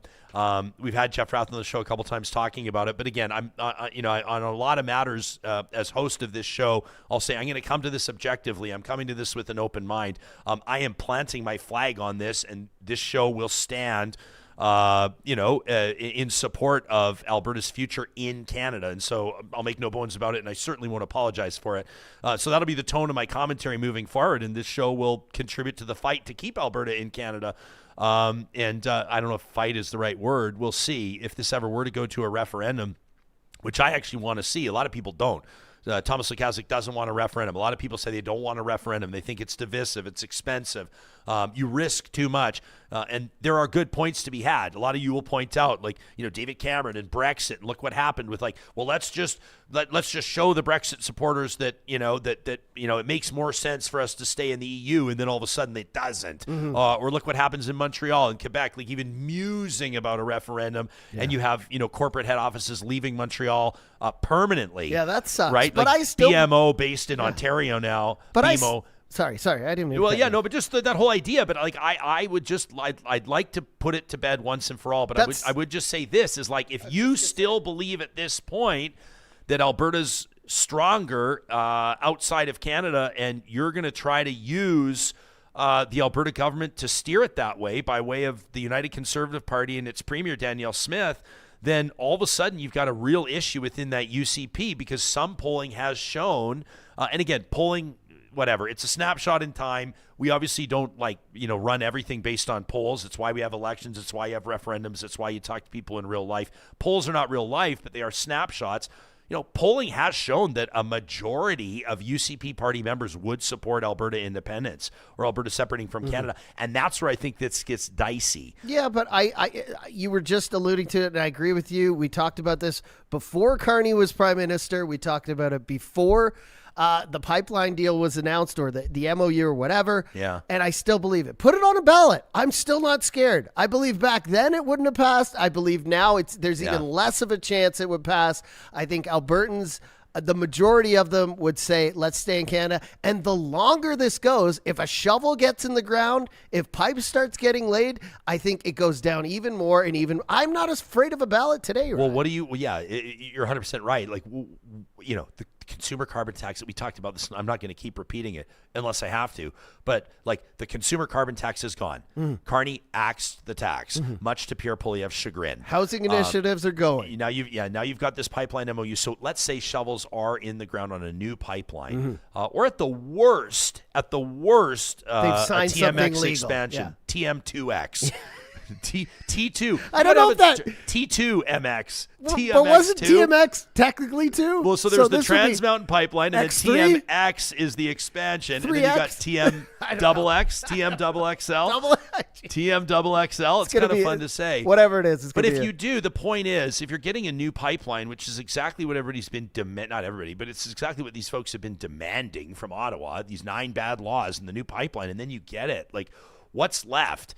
We want an Alberta pension plan. Where does all the argument is based on what now? Just professional anger? Just angst at everything? Is sort of eternally angry seems to be a state of being for some people, and that's fine. But if you're going to try to compel people to make the remarkable move of pulling a province out of Confederation and leaving the CPP, and everything, that's one thing of a million, one implication out of a million, then you better have better justification for it than sort of recycled talking points that are no longer relevant, that don't make sense anymore. And I just think that, to be professionally angry at this point isn't going to serve anybody well. And at some point, I love that you said professionally. Well, that's literally what people, it's their job. Yeah. To, no matter what happens, I want to burn it all down. Right. Yeah. And the flags, earmuffs kids, it went from fuck Trudeau to fuck Carney. And then, it's just fuck everybody, right? It's just, it's not based on anything anymore, except for the fact that what? People are going to go, well, why, how would an independent Alberta be better off? Well, as the bulldozers and the backhoes are working and the pipes getting laid and right? At some point, I tweeted about this. I said, people start taking it much less seriously. And I think it was Aretha down in Calgary, one of our, regular Real Talk audience members, said, well, I never took it seriously in the first place.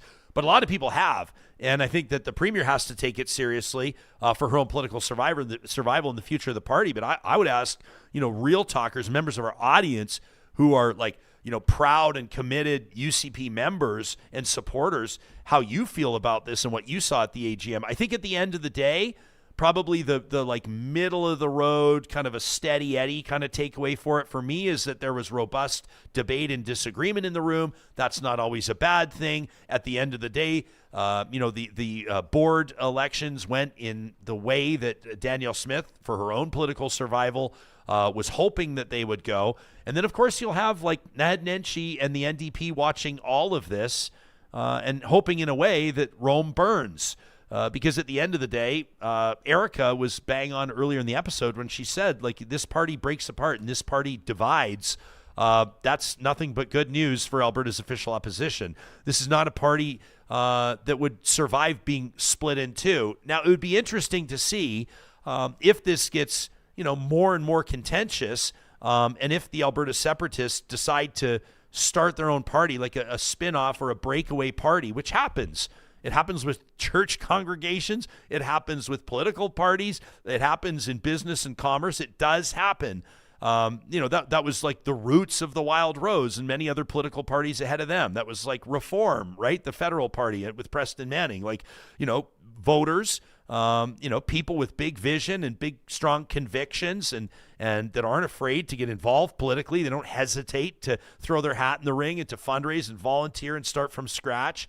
They may start something if they don't feel like their perspectives are being respected or recognized within the structure. In this case of the United Conservative Party, they break off and start something new. If that is, the Alberta Separatist Party or the Republican Party of Alberta or the Buffalo Party or all these different parties, the Maverick Party that we're hearing about, how much of a threat does that represent to the UCP's majority government and to the, the sort of the health of Alberta Premier Danielle Smith's tenure? She had to walk a fine line at this AGM, and that's why you're seeing the stuff about. It sounded a lot like Doug Ford when she was talking about in a message to the low-life criminals out there. If you that's not how Danielle Smith talks. It's how she talked on stage at the AGM, but that just to me. That's obviously a speechwriter, but it resonated very strongly in the room in a big way. And it really did feel like that was some sort of like a Doug Ford type move. That was like a woman of the people type statement, like a message to the low life criminals out there. If you don't want to get shot, what did she say? If you don't want to get shot, don't break into people's homes. And I would say at risk, I'm not a gun guy. I do think that, first of all, there is an issue with, in particular, rural crime. We've talked about it a lot on the show, and there are a lot of BNEs and a lot of property crimes, and in some tragic incidences, personal interactions in worst case scenario that leads to somebody getting shot and killed. But generally speaking, there's not like a huge sort of like this rash of home invasions happening in Alberta, and everybody's got to arm themselves to the teeth. We don't live in a society. We certainly don't live under a judicial system where individual citizens can play judge, jury, and executioner. But there is a certain truth to the fact that it's going to resonate with people, especially people that are facing 90-minute to 6-hour RCMP response times in remote rural communities and the like. You throw them a little meat with something like that at very little political risk. You're going to get the nerdy analysts that'll come in. I'm doing a bit of nerdy analysis myself, and we've had experts on the show before that'll say, well, actually the percentage of home invasions is actually very, very low and this, that, and the other. That's not the point. The point is to say, while we will not as a government, and while I will not as premier, this is me being Danielle Smith, take Alberta down a road to separate from Canada. And she's already thrown the separatists a few favors. She's already thrown the separatists a few bones. Right? More time to get petitions through, fewer signatures, from 300,000 down to 170,000. She's already thrown them a few bones, right? But she's not going to the Pied Piper Alberta out of Canada. But you want to make sure you don't lose the room entirely. And so I think that she didn't call it castle law, but the stand your ground law, that would be one example of her trying to kind of thread that needle. Well, I think she threw it in because things were touch and go, like you said. She was trying to balance on one foot and juggle, like you said. Well, I know you alluded to sheep, but you didn't want to call the crowd sheep. But that was unintentional. But it was a sketchy up and down roller coaster for her. So hitting the nail on the head with that one and getting clearly the whole crowd was on her side for that was what she was trying to do. But this whole idea, Canada remains one of the safest countries in the world. Okay, violent crime is up a bit. But it's all gun-related violent crimes. So I don't see how more guns would help that. There's also auto theft increasing, but crime is up compared to 10 years ago. But Canada remains one of the safest places in the world to live. Alberta is a very safe place because of that. Is it because we have more guns in Alberta? I don't know if it is, or I don't know if more guns will help that. But I do know that that definitely was something she threw out there, and the crowd ate up immediately. Yeah. So it's clear that Albertans want, that law to be part of Alberta. Yeah. It's interesting. And I loved having like Supriya checking in from Toronto, and you got Erika here, and it's like, and they kind of had that brief exchange.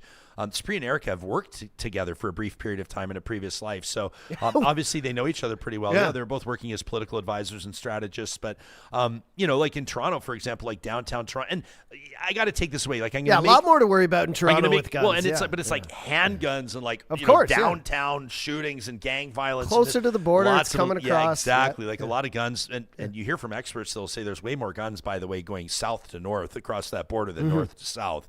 But that's not to say that there aren't issues in Alberta or on the prairie provinces. That's not to say that there aren't like illegal handguns or handgun deaths. But for the most part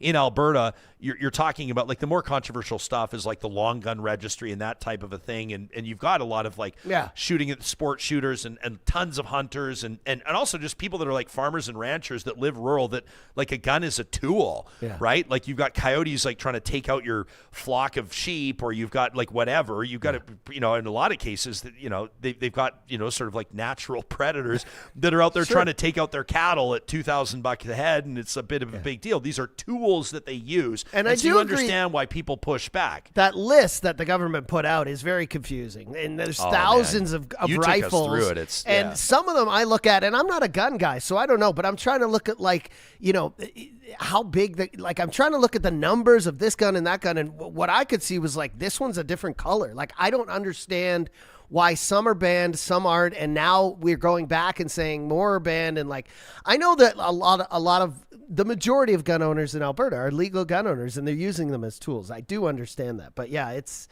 so confusing. Thousands and thousands of guns you have to go through on the list to figure out, do I have this gun? And then years ago you bought it. Maybe it's in a storage locker. Maybe it's in, some attic space above your garage, and now you're an illegal gun owner all of a sudden. It seems a bit ridiculous, but I think the major problem, and that's the one we can all agree on, is handguns, right? And illegal handguns, especially crossing borders, being used in crime, especially violent crime. And I think crime where like maybe violence doesn't happen to you, but the gun is used as a show of force to get your car, your wallet, whatever. Yeah. The live chat, our live chat powered by Park Power, your friendly local utilities provider, is split on Poilievre's performance at the Parliamentary Press Gallery dinner. I'm still showing it here. He actually went on. He actually delivered like a pretty decent speech, and people can check it out. You can find it anywhere online. If nowhere else, just go check out his own personal Twitter account, the Poilievre Twitter account, and he released the speech in its entirety there. Tony says, so everybody talking about this like soft side of Poilievre now, but when Trudeau did that, he was slammed for either being a drama teacher or being gay, says Tony. Says, I'm shaking my head. Others of you are saying that, like Mike says, people are so sick of the Liberals and the woke ideology. Thank God Alberta voted for the UCP and, supporting Pierre Poilievre. Meantime, Lazar Wersha, is that how you say it? Says government surviving a fourth straight election, talking about the federal Liberals, is practically unheard of in Canada. Says Pierre should have won the election easily, but quickly squandered his support by staying quiet when Trump was attacking Canada with his 51st state rhetoric. Others of you are talking, Ken Kay says this doesn't change the fact that Poilievre has zero personality unless a-hole counts. Others of you are saying that the bar was set low. Miss Katie says loves Poilievre being conservative leader, says I hope he is for a long time. He's got a real strong personality. I would disagree with that. No matter if you like it or not, he definitely has one. Oh, yeah. Deaf Tiger. Great handle. Deaf Tiger. What was that movie? Crouching Tiger, Hidden Dragon? Jeez. Oh, my gosh. That was such a good movie. Deaf Tiger in our live chat says, conservatism is all over the place nowadays. I would say, number one, I agree. Number two, I think just that politics are all over the place nowadays, right? Like if you're like a left, center left, or even left-leaning voter right now, federally speaking, you're trying to wrap your mind around what Mark Carney's doing with Paris commitments and everything. I do encourage you to read that pipeline, that MOU, Alberta-Ottawa MOU in its entirety if you want to kind of just get into it a little bit more. But a lot of people are feeling like the Liberals under Carney are kind of abandoning some of their environmental convictions, and it's leaving, the so-called, I'm using lazy language here, but like the left-wingers or the left-wing flank of the Liberal Party, they're kind of going, what the hell right now? And Guilbeault resigns, but the federal NDP is like in shambles and looking to rebuild. So, but I'm just saying, like, I agree that federal, conservatism even on the right, like if you were at the UCP AGM as just, and I won't apologize for saying this, but just like as like a normal conservative, like I just believe in small government and like lower taxes and business-friendly policy and that sort of a thing. Like, like rewarding those who are risk takers and helping employers and focusing on the economy and all that kind of stuff. Like if that's just kind of your parameters, then you're hearing people like that are talking about like, basically the whole thing. They only want government flags flying. Well, you know exactly what that is, right? Yeah. They don't want like trans flags. Yeah. They don't want to have like Palestinian flags flying. It's, so that's kind of what that's all about. Or like, forcing like temporary residents to like pay for their own health care, all this kind of stuff that really doesn't impact anybody on the day to day. It really doesn't. It's kind of more the stuff on principle and when it's presented, like pulling funding from late term, like third trimester abortions, like it's really not a thing. It's the same as like gender reassignment surgery for minors, not happening. It's not happening. But these are the things that like whip people up. And I think if you're like a normal conservative, and I won't apologize, by the way, I'm not going to apologize for using the word normal because everybody fucking knows what I'm talking about. I'm talking about normal people with normal political priorities, staying in your own lane. This is the type of thing that's going to set you off into a wind wobble because you're going to look around the room and be like, well, like, am I going to, when I leave the Edmonton Expo Center, am I still going to keep that lapel pin on? Like with all the, right? Like you're kind of like, I just kind of want like normal governance, right? And same on the left. Like people will still look at this and say like, what does the Liberal Party stand for? And the more business friendly Mark Carney governing is, let's be honest, a progressive conservative. That's exactly what he's doing right now. Those that are more left-leaning, that don't see their political priorities represented in the priorities of the federal government right now, they're going to feel like politics are turned up all upside down too. It's just, I don't know, it's just a very interesting time provincially in our home province and federally. Everywhere. I feel like I'm in the upside down every day. Imagine being a Republican right now. With what's going on down in the States with like, all the flip-flopping I won't call it flip-flopping, but just the Marjorie Taylor Greene stuff. And then here, like, with Guilbeault resigning, I'm like, okay, that looks good for Guilbeault because I do agree with Supriya rather that he's sticking to his guns, but it also, I think it works in favor for Carney with Westerners because Alberta hated that guy with a passion, right? And so was that kind of a sacrificial lamb to appease Westerners even more right now because that's what Carney is working to do? I don't know, but every day I wake up, Ryan, I feel like we're in the upside down because you never know what's going to happen. You've got a year and a half ago, did you think you would see Carney and Danielle Smith? Not a chance. Shaking hands and hugging at the Calgary Stampede and then smiling and signing papers together and holding it up and Carney saying, do the Trump. Like everything seems to be backwards right now. Yeah. But I think the last thing Carney has to do, though, is get a deal here renegotiated in terms of tariffs and what's going on in the States. That's the last piece of the puzzle here. And then I don't know what people have to complain about after that because he's axed the carbon tax. He's got the housing, like, we need time to see all this. Like somebody said in here, he has failed since he's been in power. He's been in power months. We need to see these things through because I do believe that the majority of things that are happening right here, conservatives asked for. They asked for the carbon tax to go away. They asked for a better housing initiative. Yeah. They asked for a pipeline. They asked for all these things, and now they're coming to fruition. So they need time to grow. The seeds are planted right now, and then we'll see. But as far as I'm concerned, I don't see some bad polling in January leading to an election right now. I think things are trending up for Mr. Carney. Kenzie in our live chat says Mark Carney has clearly demonstrated he cannot achieve what he promises. Yeah. I don't know. I mean, he just signed a deal with Alberta. Seeds. Everybody's going, well, BC's got the veto or whatever. No, they don't have a veto, and we'll see what happens. Only time will tell. I'm not sure. This is not a cop-out. It's like only time's going to tell.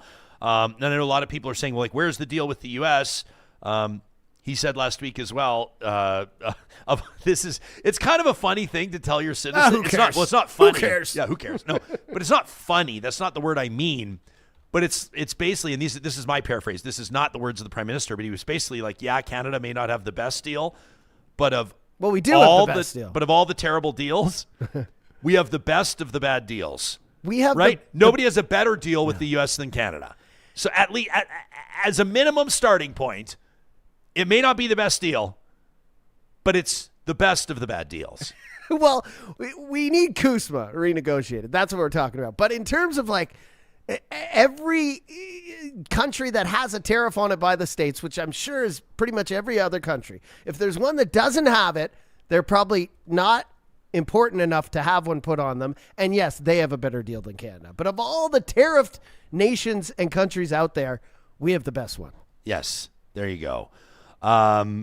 I want to get to another one of these. Vamp Fashion says we don't need a referendum in Alberta. We've got like $2 to $3 trillion to invest, 10 to 15 years of work to do first. RS 500 says I can easily see Smith calling an election this spring. Possible. Ambustion says mark my words, bad polling in January and an election called by the end of the month. I don't see that. Goramut says conservatives will say they didn't boo her. They were shouting booze. Because they love her. Boo earns. Boo earns. They're saying boo earns, or they're saying boo earns. Anubis says it's hilarious that every time we talk about talking to separatists, there's a caveat about their sanity levels. I will say this. I will offer this one comment, and that is that I'm not trying to poke fun. And someone's going to write in and say, it's not fair of you to talk about normal and crazy and this kind of thing. I'll just say, like, the wind is out of the sails. Like now they're to the point. It's to the point now where it's like, yeah, but there's like nothing left. Yeah. It's like now you're just angry. Yeah. Now you've like planted your flag. You're like when you're like hanging out at the highway rest stops with all your friends and like you've had to change your signs every 6 months. It was axe the tax forever. Now the tax is axed.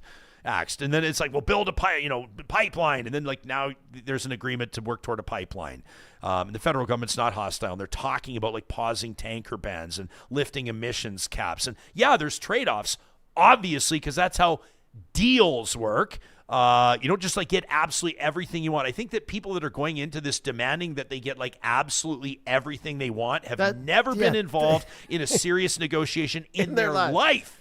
Yeah. Like in their life. And so it's just to the point now where as a reasonable person, like, listen, if the new leader of the Liberal Party wasn't Mark Carney, if it was somebody else that came in and said, like, yeah, we're going to leave the rest of the oil in the ground.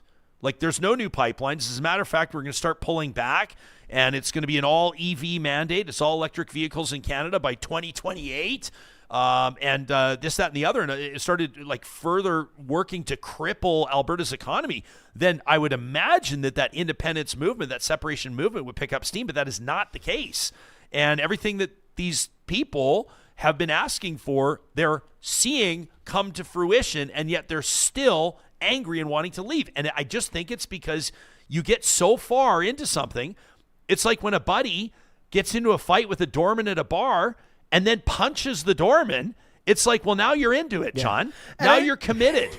You're all in on the pot, and now you're just going to take your lumps until you wind up in the parking lot. How many stories about laying into a doorman end positively? They're probably all wrong. Very rare. But I know what you're saying when you say normal. You don't mean normal mentally. You mean like moderate, middle of the road, centrist. Most people lie in the center, but they lean a little left or right. Right? That's the majority of the population. They're not people who go online and try.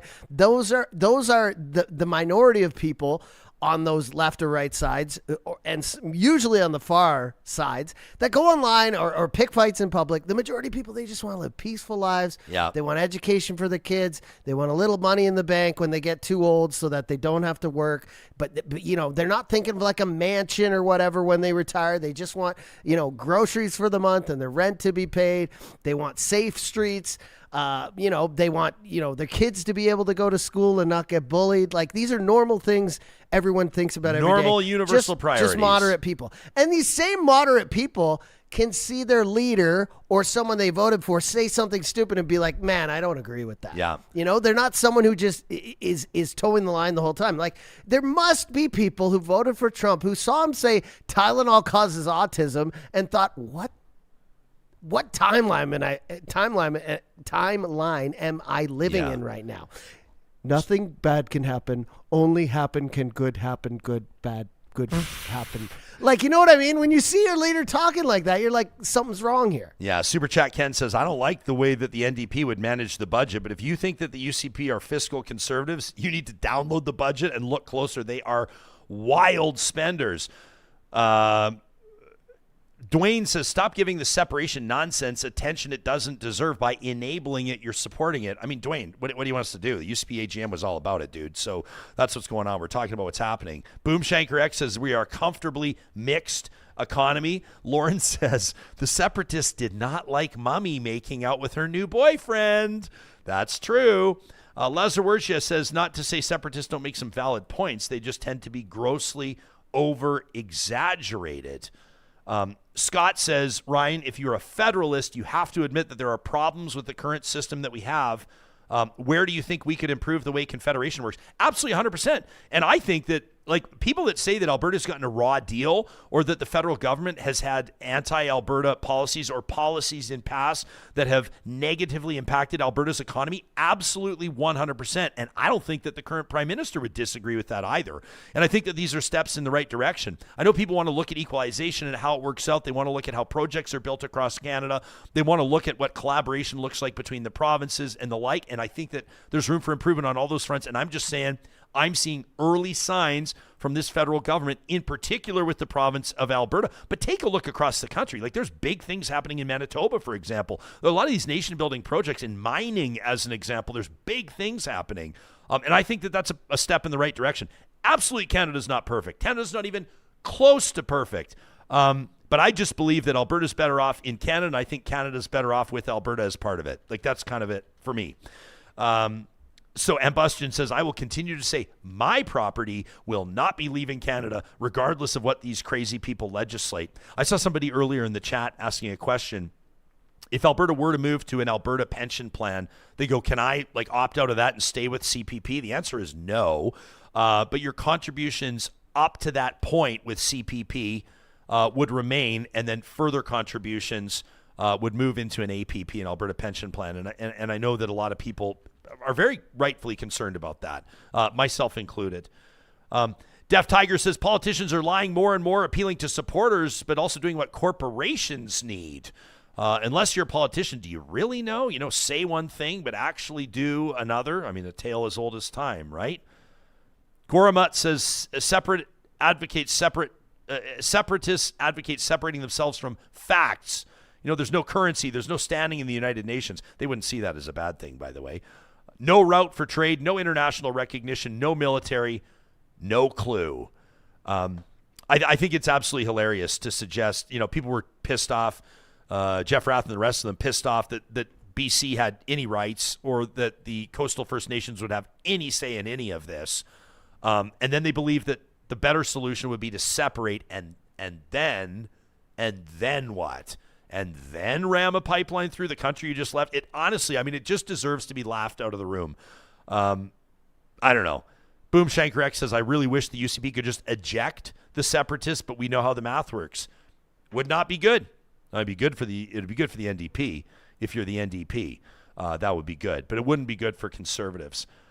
Ken K says fiscal conservatives have been replaced by Karens who want to cry about manufactured outrage like trans women in sports. Dwayne says, I remember the Juno Awards in Edmonton. Ralph Klein got booed. Huh. I feel bad. You know, my childhood crush, her name was Karen. Yeah. Yeah, I feel bad for Karens. Bad for too. Karens everywhere. It's rough. And Chads. Karens and Chads right now got real bad. Chad's not quite. Chads haven't been hit quite as bad. Chad's pretty bad on the internet. Yeah. Can't be a Chad, can't be Karen these days. I feel terrible for Karens. Just augment your name. Go to Karens, go to Catherines or something like that. Yeah. Mike says, because I guess Mike thinks maybe it's going to hurt my feelings. He says, yeah, we can tell you're not a gun guy. I don't know what that means. What does that mean? I don't know. I'll see on the ice. I don't need to be a gun guy to be able to know how to work these two guns. What? I can tell you're not a gun guy. Maybe I don't need a gun. I'm not a gun guy, but I mean, I know we're living around guns out here in Alberta. A gun is not part of my personality. I just think my opinion is more guns, more problems always. Yeah. Keep the comments coming, guys. Talk at ryanjesperson.com. Meantime, Brent says, I'm sorry, Ryan, but listening to you try to look like you know anything about rural Alberta is kind of funny. Sorry, you have no idea about rural living. Well, he kind of does, I guess I've got like family's 6 kind of rooted generations in of it. dairy farmers. And Brent, I got a rig with lock diffs on 33s, and we go get muddy at May Long, and I got lots of rural friends. And maybe just because I can wear a beautiful jacket from the helmclothing.com, where if you go to thehelmclothing.com and use the promo code RealTalk, they'll take 10% off. Doesn't mean we're not connected to rural Alberta, but we also bring on rural perspectives all the time. See, this is like the kind of, the whole idea of like seeking to understand is something that's really important to the show.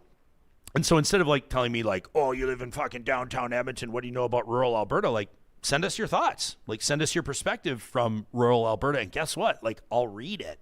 Like, if you want to point something out about me that is true, that's like, I didn't drive in from a farm today. But correct. But I think like in my comments about firearms and everything today, what have I said? Like, I think I've been pretty friendly to the rural perspective that references that like many rural residents, and we have a shitload of them in our live chat every single day, and even more in our email inbox. We recognize that like crime's an issue out there. RCMP response time is an issue. Access to physicians is an issue. Tariffs on things like canola is an issue.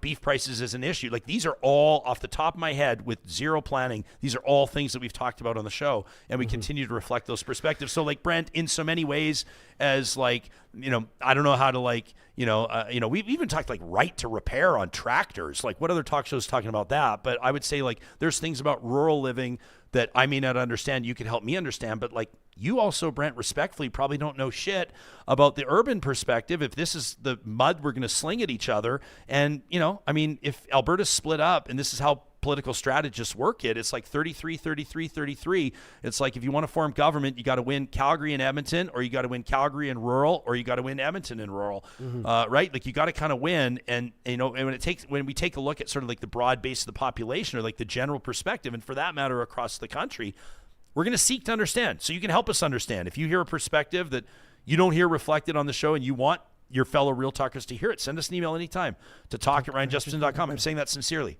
Yeah, I know. And this idea that like just because we're downtown, like we don't know, like almost everyone who lives in Alberta knows what rural Alberta is like. I mean, this isn't Ontario. This isn't BC where like you have to drive hours. Like, you drive downtown 20 minutes in any direction and you're in rural Alberta, Ryan. I mean, we spend a lot of time out there. You drive down to Calgary all the time. You have your family's rooted in farming. Yeah. Every month I'm in Vegreville and Irma and Kalmar. And shout out Irma. Oh, shout out Irma. I just booked a wedding in Irma in 2026. I have friends in Irma. But like, it's not like we're living in a high-rise downtown, totally with blockers on to like literally the engine of our province. We know it's oil and gas. We know it's farming. We know it's agriculture. We see these people every day. Those people come into downtown to do business, to go to events, to go to hockey games. We shake hands with them. We know who they are. I don't think anyone in Alberta, no matter who they vote for, no matter what side of the political spectrum they're on, no matter if they're extremists or not, realizes that, doesn't recognize the rural portion of Alberta. That I'm proud of it. I love it. I think farmers are, the backbone of this, 100%. They feed the country. Yeah. I'm not gonna like listen. Like, do we need to bring Quick Dick McDick on again? It's probably time. He's gonna be like kicking up his heels now that everything's done.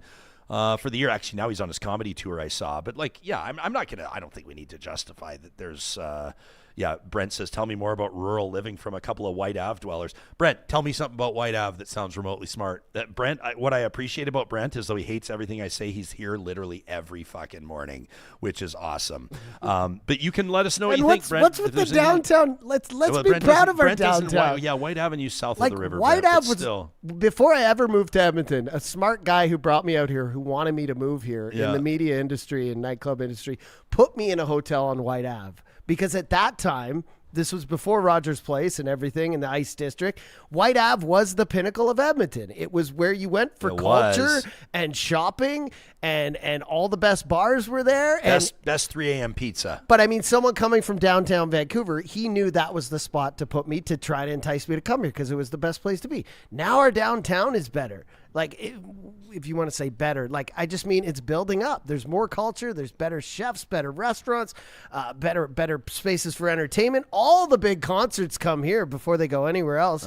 They skip Calgary sometimes, even though MGK went to Calgary first and now he's in Edmonton. Seems tonight. like everybody. Oh, is he in Edmonton He's tonight? here tonight. The guy who played the Grey Cup halftime show. Yeah, I think I'm going to stumble over there I saw a bunch check of my it friends out. at Machine Gun Kelly. Do they say just reasonable? Does it make me sound 85 if I say Machine Gun Kelly? Is it just MGK? You can't search MGK for tickets. It's Machine Gun Kelly. That's his full name. Okay. I'm not sure what his whole vibe is right now because he's kind of gone like Blink-182 rock kind of pop. So maybe he likes to be referred to as the full pronunciation now, but I just call him MGK. I just can't. But tickets are very reasonable, Ryan. Can you believe that he was able to make it through the border with such an inflammatory name, Machine Gun Kelly, in Canada? Jillian says, God, I need to GTFO before they take my CPP. Says my teacher's pension will be going to that pipeline, that's for sure, unless I move to Ontario and transfer it. How about this one from Matthew YEG? Says if urbanites shouldn't be restricting what guns rural residents can have because we don't understand their safety concerns, then rural Albertans shouldn't support trying to remove bike lanes because they don't understand our safety concerns. I like that. I'm going to award that the live chat comment of the day. And I will say, for a couple of guys who live in, penthouses down here in downtown like me and you, Ryan, on the top skyscrapers. Yeah. Who see the ivory towers. The ivory towers we live in. There's a ton of construction going on. Even if you're a rural person and you've come downtown for a hockey game or whatever in the last 2 months, you've seen every other street in Edmonton is tore up and they're trying to get all this construction done before, everything freezes over. And it's horrible. But one plus I've seen, I told you this the other day, there's a bike lane 1 block from us here. And even with the light snow and everything and the ice, I've never seen a ton of people use any bike lane anywhere, and maybe that's just because I'm not around it all the time.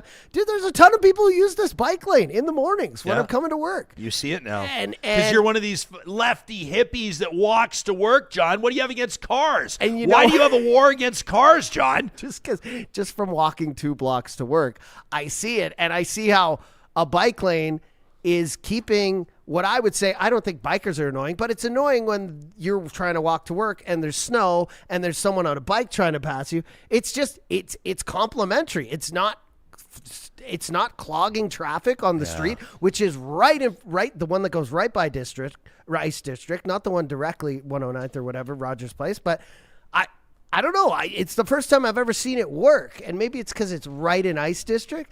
But hey, these bike lines, when they're in the right place, are good. John, if you build it, they will come. This is what I'm saying. Aaron says, somebody remind me again, what was that Pickles pizza place? It was the Funky Pickle. Oh, the Funky Pickle.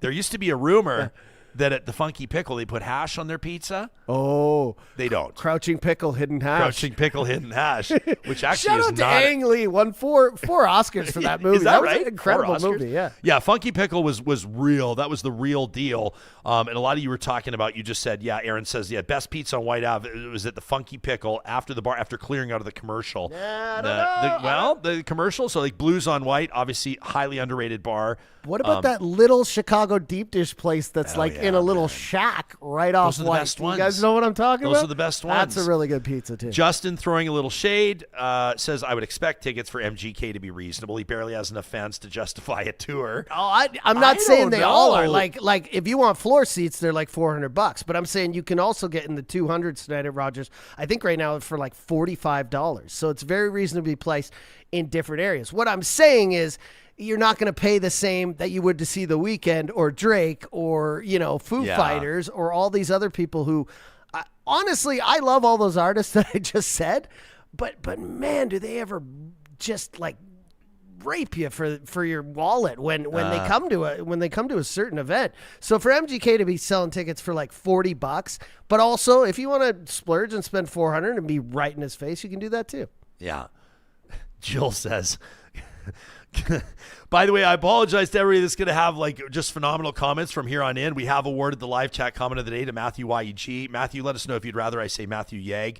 He says, I will now humbly refer to myself as an award-winning Real Talk live chat contributor, as you should.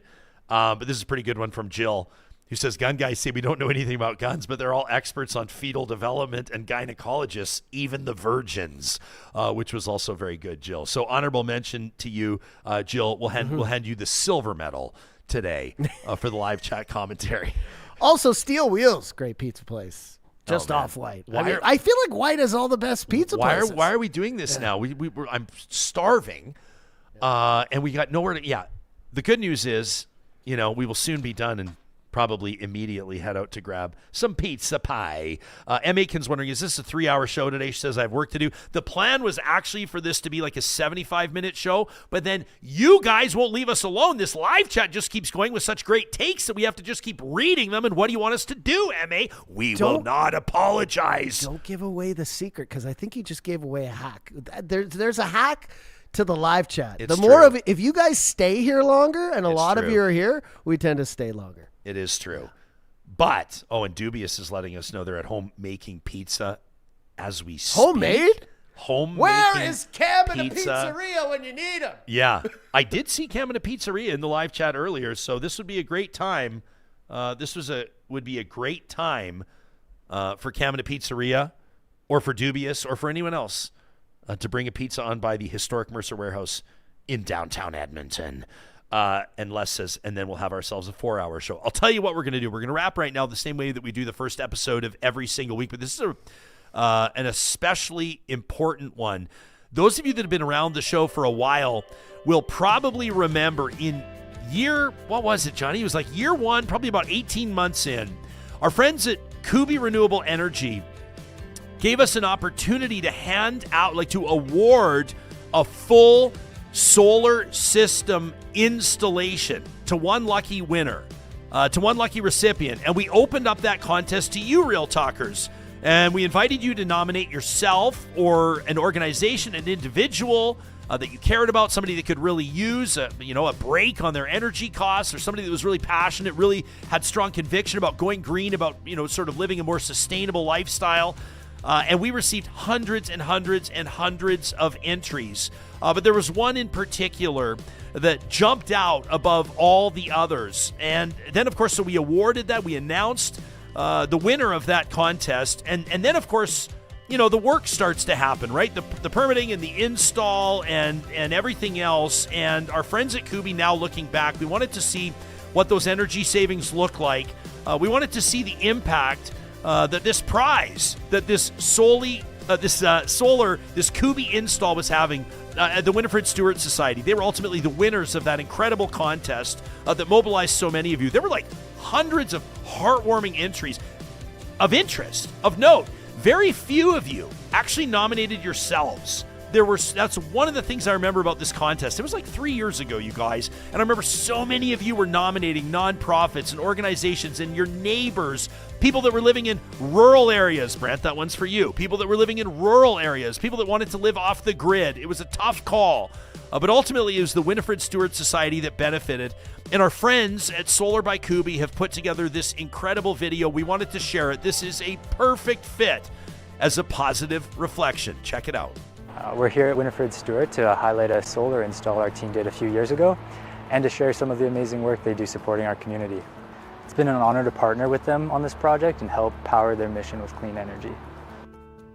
At Winnifred Stewart, our mission is to walk alongside individuals with intellectual disabilities, amplify their rights to belong, and foster community inclusion. What our organization would like to achieve for our individuals that we support is for them to always have a voice, choice, and place to belong for their entire lives. We create a sense of belonging and community through our programs in residential living, recreation, volunteerism, and employment. Each of these programs is designed to help the individuals gain independence, build skills, feel connected and involved, and thrive as a valued member of the community. Dance is so big for me, it's part of my life so much, and music that I love, that I can incorporate that into what I do here. And the individuals are so connected to music here. For the most part, people gravitate towards it. It really resonates with them. Like, you see it before they walk in and after they walk out. Their feelings, maybe they had anxiety, they had stress, it seems to sort of dissipate when they leave. It allows individuals to see that it doesn't always have to be something on a grand scale to make a difference in their lives, and that the little activities that they do really matter from day to day. It hits right here because I know the program is doing what it's supposed to do and the benefits are really coming through. There's so many friendships that have been developed over the years through Winnifred Stewart. So if somebody's kind of maybe struggling with something, I notice that other individuals will step in and try to help them. It's a pretty special place here. Absolutely beautiful stuff. That's the Winnifred Stewart Society, and of course that solar install by our incredible friends at Kuby Renewable Energy. Real talkers, this is something that all of us can be proud of, something that all of us can support. Not just that valuable programming, but the fact that thousands and thousands more of the dollars raised through government grants, donations, and everywhere else will be going directly to programming like that music therapy that's so incredibly valuable instead of their utility costs. And that's thanks to that why can I not say that word today? That solar install by our incredible friends at Kuby Renewable Energy. Our thanks again to the team at Kuby for rolling that contest out and for putting that beautiful video together.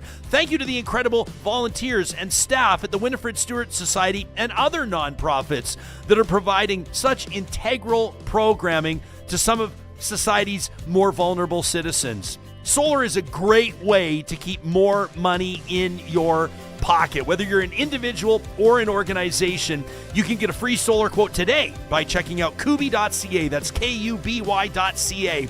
And if you have a positive reflection, something that's filled your bucket, restored your faith in humanity, send it to us at talk@ryanjesperson.com. We have a big week ahead, including a one-on-one with Alberta's Health Minister on Wednesday. We'll talk about that dual service model, public-private. If you have a question for Minister LaGrange, send us an email ahead of time. And make it a great Monday, everybody. Talk again soon.